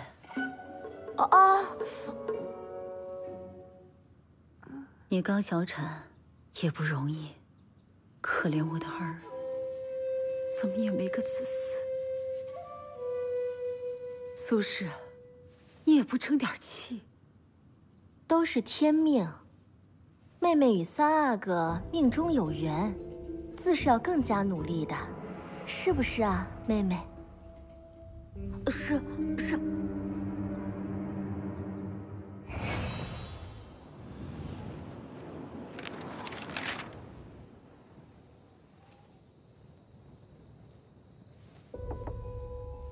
先前你一直提身孕之事。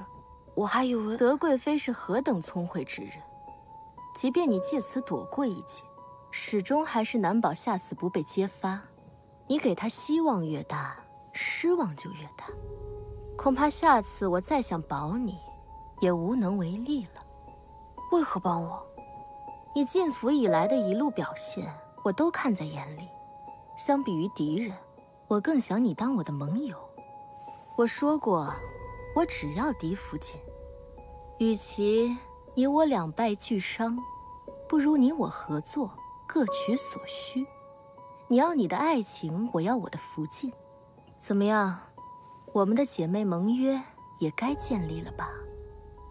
一会儿啊，书庙他就要回总公司了，内容我已经对接过了，你就负责好好休养就行。那个，我想跟书庙单独聊聊剧本，你能不能？那我去给你们买点喝的，啊。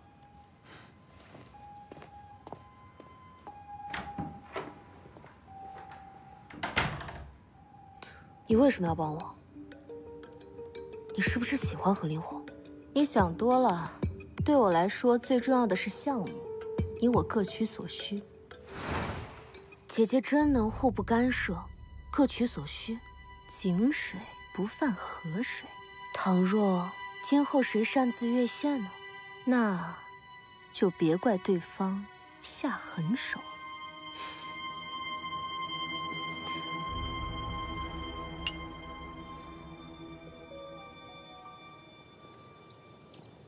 这次面圣女皇阿玛已经明确点明，要你尽快定得嫡福晋之事，你可想好了？那我帮你选吧。苏淼出身正嫡，家世显赫，与你一时青梅竹马，自是嫡福晋最佳人选。儿臣年纪尚小，嫡福晋之事事关重大，还不想这么快决定。皇上有心立你为皇储，才会如此关心你的婚事子嗣。你可千万不能在这个时候违抗他的意思。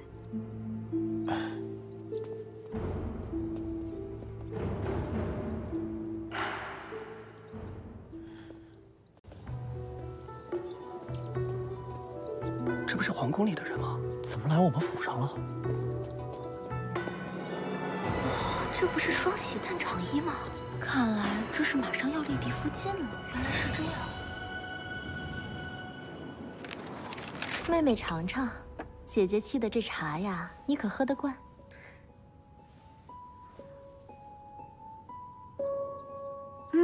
姐姐的手艺还是那么好。妹妹要是喜欢啊，姐姐以后天天沏给你喝。方才听工人说送来了场衣，姐姐还不赶快去试试，看看尺寸合不合适？我看那场衣，倒也挺合适妹妹的，不如妹妹也去试试。对我来说，最重要的是项目，你我各取所需。我就不是了，这衣服虽然华丽，但太重了，不适合我。姐姐尽管试。三阿哥回不回府，这事儿不是早就定好了吗？好，那姐姐听你的。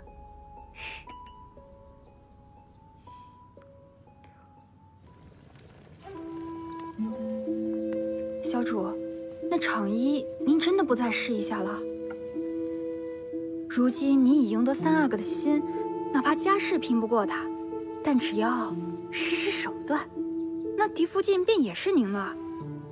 可若您一旦让出去，那以后后悔都来不及了。这个剧本如果一定要有一个结局，我不希望是玉石俱焚的，就以我和三阿哥的爱情画上一个美好的句号吧。经过这几天的相处，我也不得不承认，舒妙能够创造出苏淼这个角色，确实优秀。舒妙？什么舒妙？小主您说什么呢？总之，我们有一种棋逢对手、势均力敌的快感。新时代的女性若还在书里为男人搞撕破脸那套，也太落伍了。我应该让角色有别的出路。奴婢读书少，更听不懂了。这段时间我不在府上，你和苏淼相处的可还好？没有受委屈吧？没有，姐姐待我很好，很照顾妾身。那就好。苏淼她这个人就是这样，什么事都会想得很周到体贴。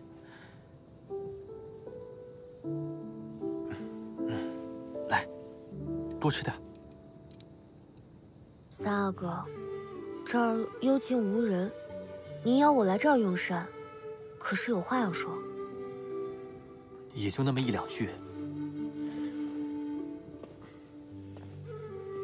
月儿，我一直都专注学业，处处遵循皇阿玛和额娘的心意，也从未遵循过自己的心意。我与苏淼虽是青梅竹马，但那也是额娘从小撮合的。直到我遇到了你，我的内心才泛起了涟漪，也才真正让我有了存活在这世上的感觉。所以呢？想必你也见到了宫里的人。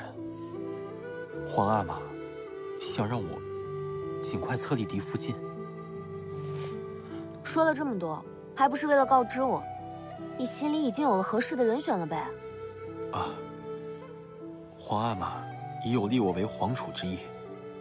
这嫡福晋以后就是后宫之主，责任之重大，管理之辛苦，我怕你承受不了，所以……哎，行了行了行了，三阿哥说这番话，不就是为了让妾身放弃吗？您大可直言，不用顾左右而言他。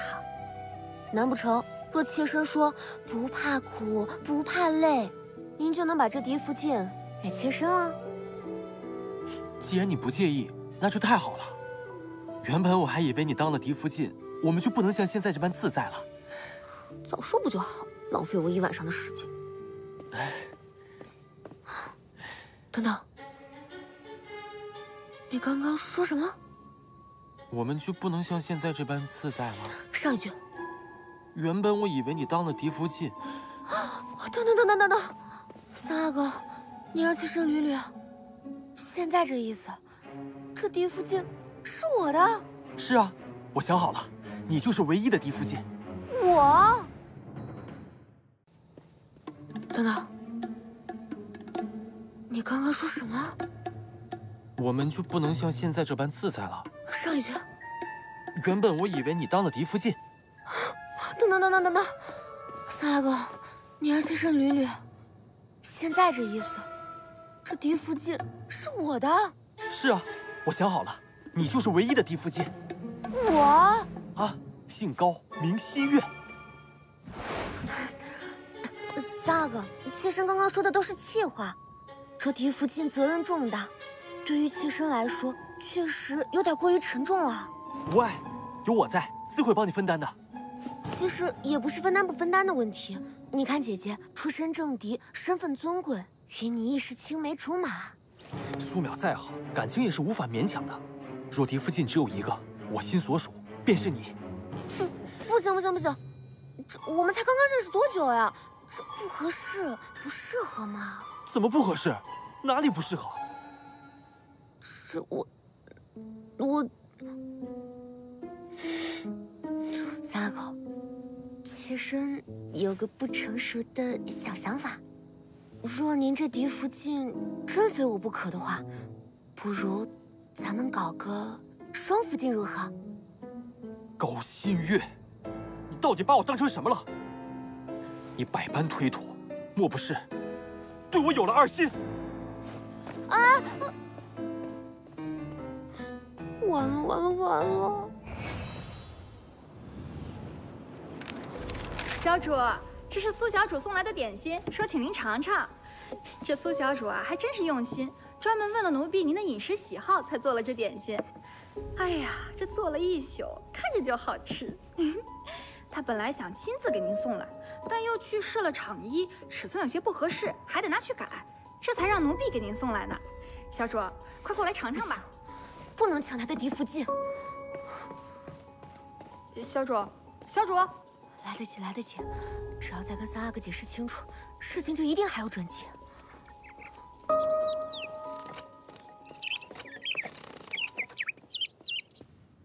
苏淼，话说你我认识多久了？10几年了。其实我一直对你心存感激，府里面大大小小的事情都是你在帮忙照料，你一直都做得特别的好，无论我做什么决定，都会支持我，包容我。都是分内之事罢了。那嫡福晋一事，我已经想好了。别说了，三阿哥，我求您别说了。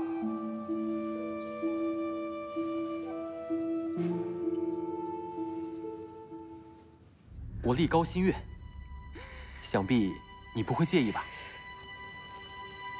你为我操劳了那么多年，早应该好好歇息了。嫡福晋这种苦差事，我原以为又要让你勉为其难了，谁曾想月儿她说愿意不让姐姐受累，而吃这个苦。起初我还挺纠结的，但她这么一说，我倒是释然了。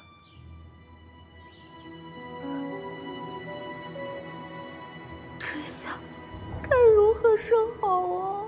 快喝呀，不喝茶要凉了。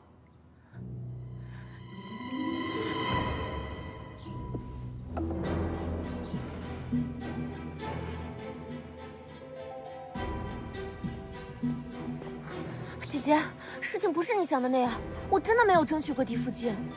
事已至此，你想怎么办？我会跟三阿哥说清楚，我不想当嫡福晋。那要是三阿哥非让你当呢？我倒是有个办法。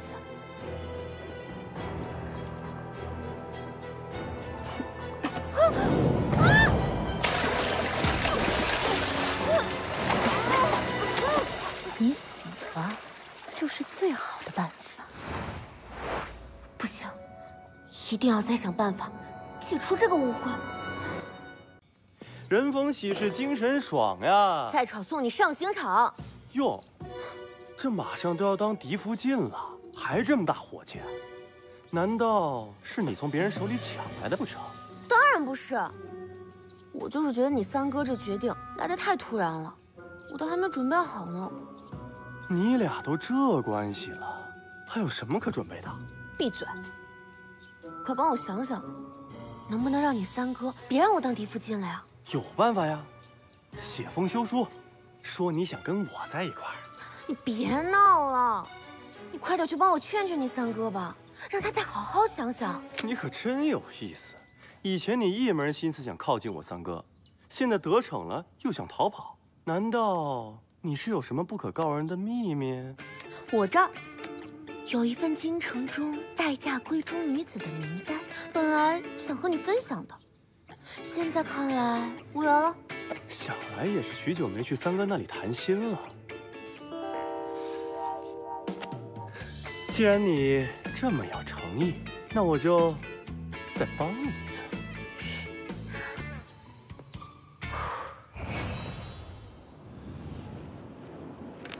他答应了，你怎么跟他说的？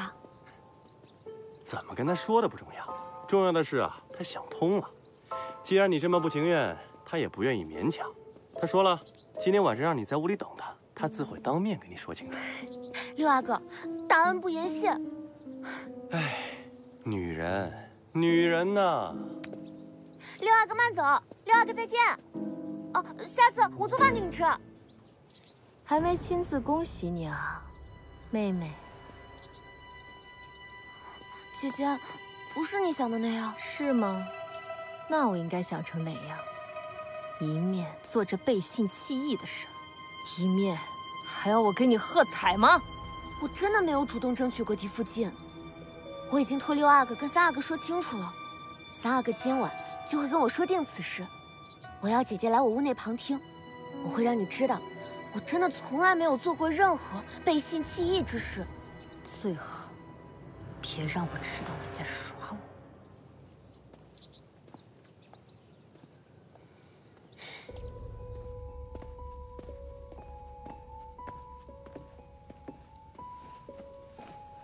姐姐先在这休息一会儿，待我跟三阿哥说清楚，我们三个人一起谈之。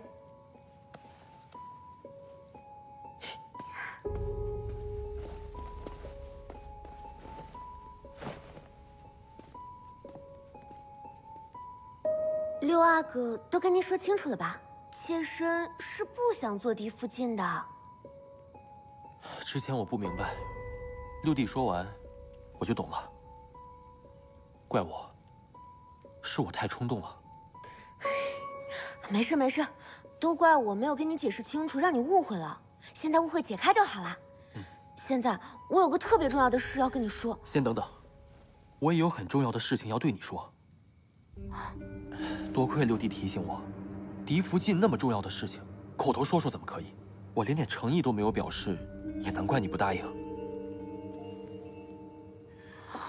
这个是我亲自挑选的，不知道你的喜好，你别笑话我。哦，还有这个，这是我额娘留给我的，让我送给未来的嫡福晋。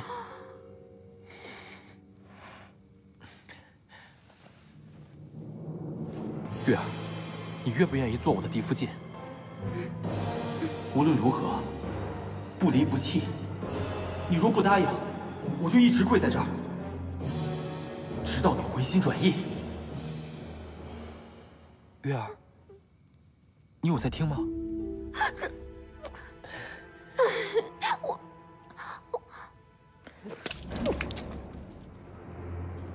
谁？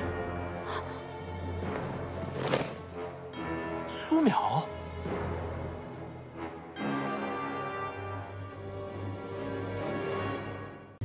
是你让他提前在屋内等的，是吗？你就是为了告诉他，立嫡福晋是我的主意，与你无关，是吗？你为什么那么在意他的感受？你对我一点感觉都没有吗？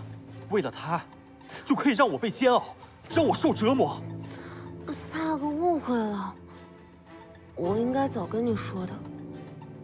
其实，我跟苏淼私下做了一个约定，为了和平相处，我答应把狄福晋让给他，他也承诺我不会干涉我跟三阿哥相处。这都是什么道理？夫妻是2个人之间的事情，是你和我之间的约定，与第3个人有何干系？我自然也是想没障碍的跟三阿哥相处嘛，不然也不用答应这样的条件。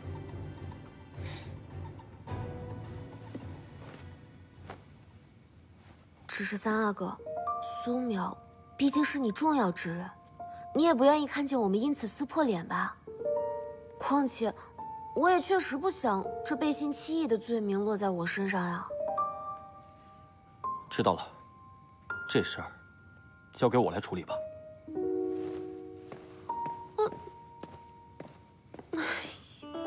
怎么处理啊？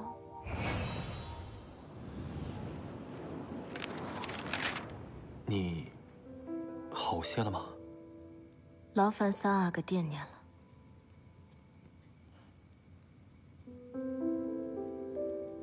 其实，我已经知道了你们的姐妹盟约。月儿她也不想因为当了这个狄福晋而背信弃义。我见她如此纠结，所以……三阿哥，有多久没来妾身这儿喝茶了呀？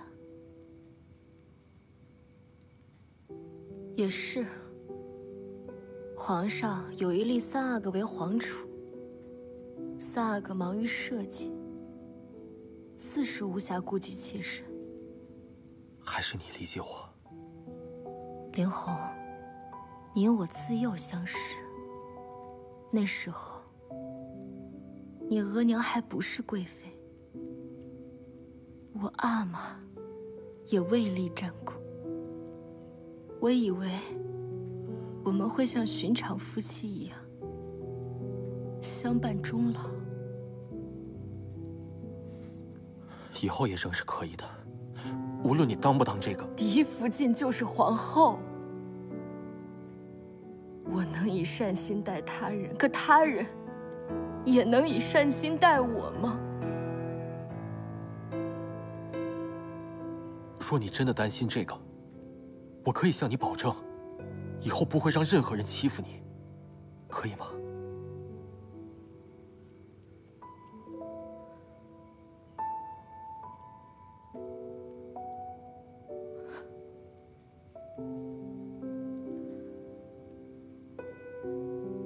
既然如此，那我也只能祝福你们了。三阿哥，那妾身可否再提最后一个要求？一定满足。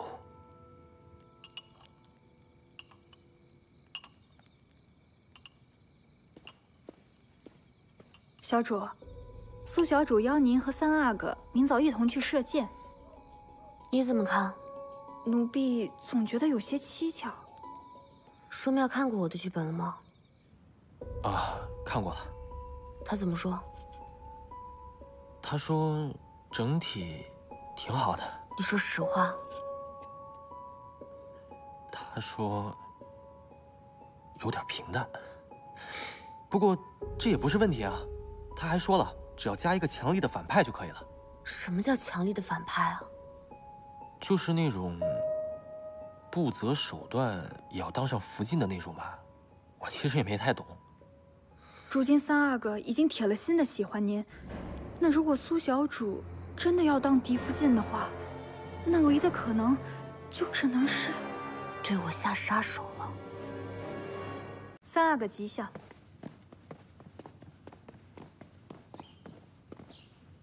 月儿，一夜之间，你怎么虚弱成这样了？刚来月时，甚是难受，不过我可以坚持。不行，我不许你去射箭了。那岂不是扫了姐姐的兴？谁都有身体不适之时，她可以离奇的。三阿哥，你若走了，府里就只剩我一人了，我有点害怕。你能不能留下来陪我啊？我把长乐留在府上，没有人敢伤害你。苏淼难得提要求，就这么服了他，终归是不太好。狄福晋一事，我可借机再劝导劝导。好吧。我的狄福晋，可是吃醋了？哪有？你好好去吧，快点回来。去王府门口守着，保证狄福晋安全。是。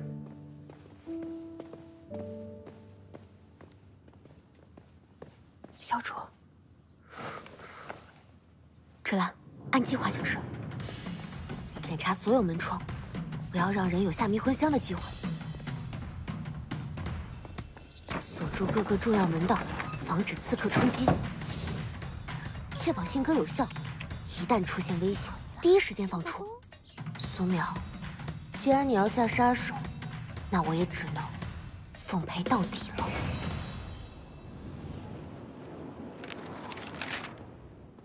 小主，三阿哥让人把场衣送来了，先让您试试。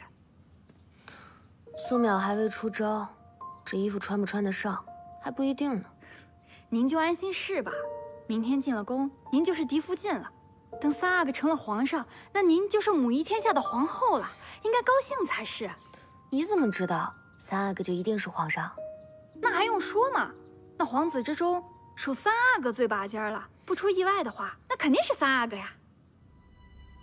意外？糟了，有危险的不是我，是三阿哥。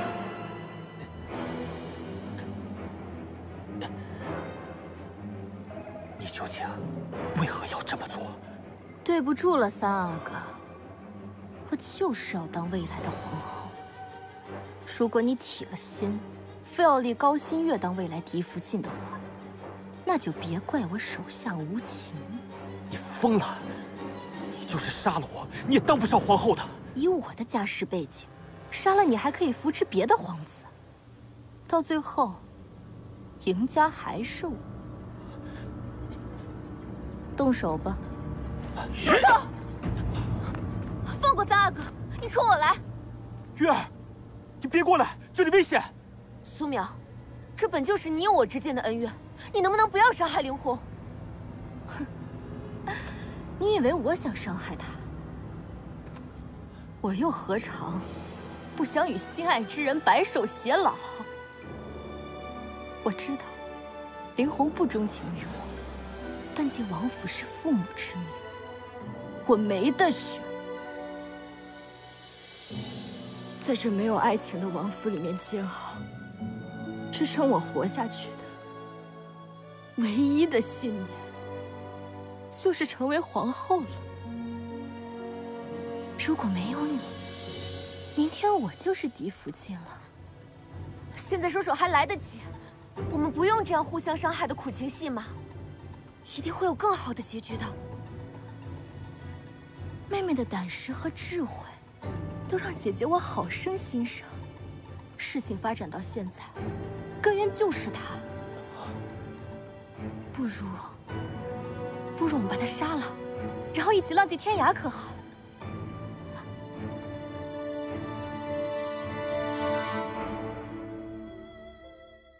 事情发展到现在，根源就是他。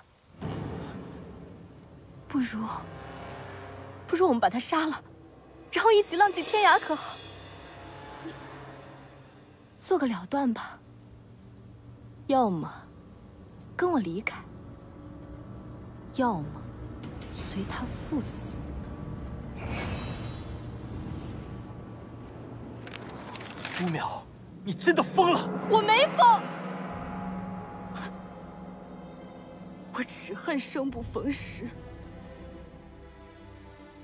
若有一朝，女人不用依附男人生存，可以自己选择婚姻、爱情，该有多好！对不起了，姐姐。灵狐是我心爱之人，我必须去救他。那就别怪我手下无情了。不要！我给过你机会的。月儿，三阿哥，大胆苏氏，竟敢伤害皇子，我杀了你！长乐，饶他一命，就地流放吧。不用三阿哥可怜我，事情既然已经败露了，我自知犯下的是诛九族的大罪，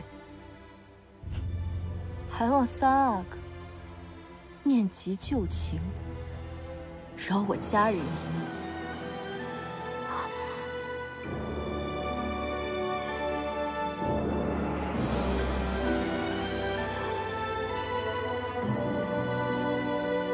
苏苗，苏苗，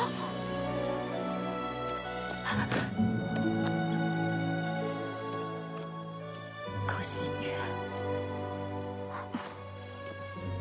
你要说什么？我得不到的，你必想要。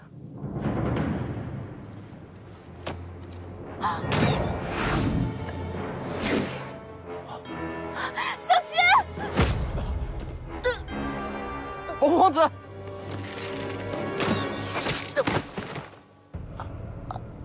月儿，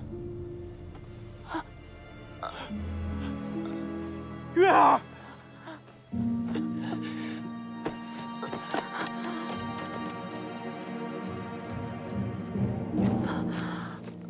你坚持一下。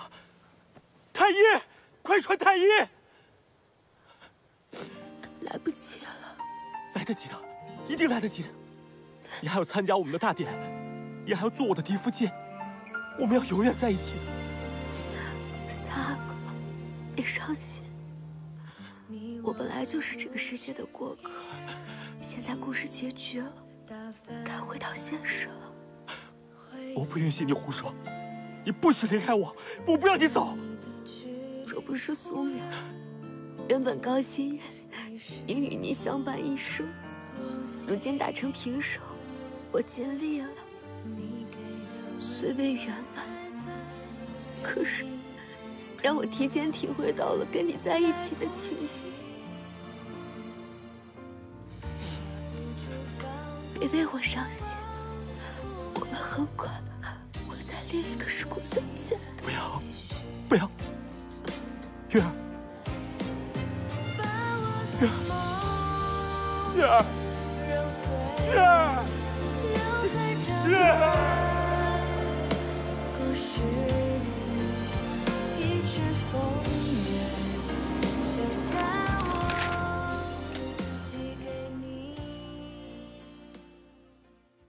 大家好，我是人事部佳琪。今天呢，我们的直播间请来了3位金光闪闪的同事，他们分别是项目的发起人何连红、编剧高新月、编剧舒妙。他们俩呀，刚刚获得了原创剧本大赛的金奖。先恭喜2位大编剧啊！你们设计的这2位女主角啊，一个是求而不得，一个是为爱牺牲。哎呀，真的是非常凄美悲壮呢。我想问问你们，第一次合作就获得了金奖，有没有什么想对彼此说的呀？没想到高新月竟然被你写到了最后，我也没想到苏淼竟然被你写成主角了。哎呦，那2位真的是很厉害呢。哎，我想问问高新月啊，都到交稿日了，还从总公司撤回又修改了一版，这个创作过程想必也是非常的激烈吧？那想必是十分激烈了。哎，我想问问舒妙，你们下一次合作的项目是不是也在筹划了？哎呀，这个2位真的是非常的默契啊！哎，我听说啊，这个项目马上就要投拍了，何大帅哥功不可没呀。有没有什么话想对大家说呢？首先呢，特别感谢大家对这个项目的支持，能够取得今天的成果，都是这2位的功劳。所以呢，我今天也准备了一些特别的话想要说。这也太有心了吧！这么好看啊！哦呦，何大帅哥可真厉害哟！不会我们美丽的婉柔妹妹也要进你的项目吧？才没有啦，人家已经进了林浩哥哥的项目组了。我们今天来呢，是为师兄加油的，各位姐姐也要加油哦！加油，林红，你该不会是要表白吧？其实这段时间我和他一起经历了很多事情。虽然创作的过程很辛苦，但是也给了我们很多一起独处的时间。我们相互陪伴，相互关心，互相鼓励对方。在这个过程中，我发现他在我心中的分量是那么的重要。我也突然意识到，其实我对他的情感比我想象中的还要多很多。新月，谢谢你。如果当初你不答应跟我一起推进这个项目，就不会有今天的成果。更重要的是，我也不会与书庙重逢。我早就觉得你们俩是天造地设的一对了。高新月啊，哎呀，你这个红娘啊，当的也太棒了，什么时候帮我也撮合撮合呀？书庙，你愿不愿意做我女朋友？那就让我们一起为灵红和书庙加油吧！答应他，答应他，答应他，答应他，答应他，答应他。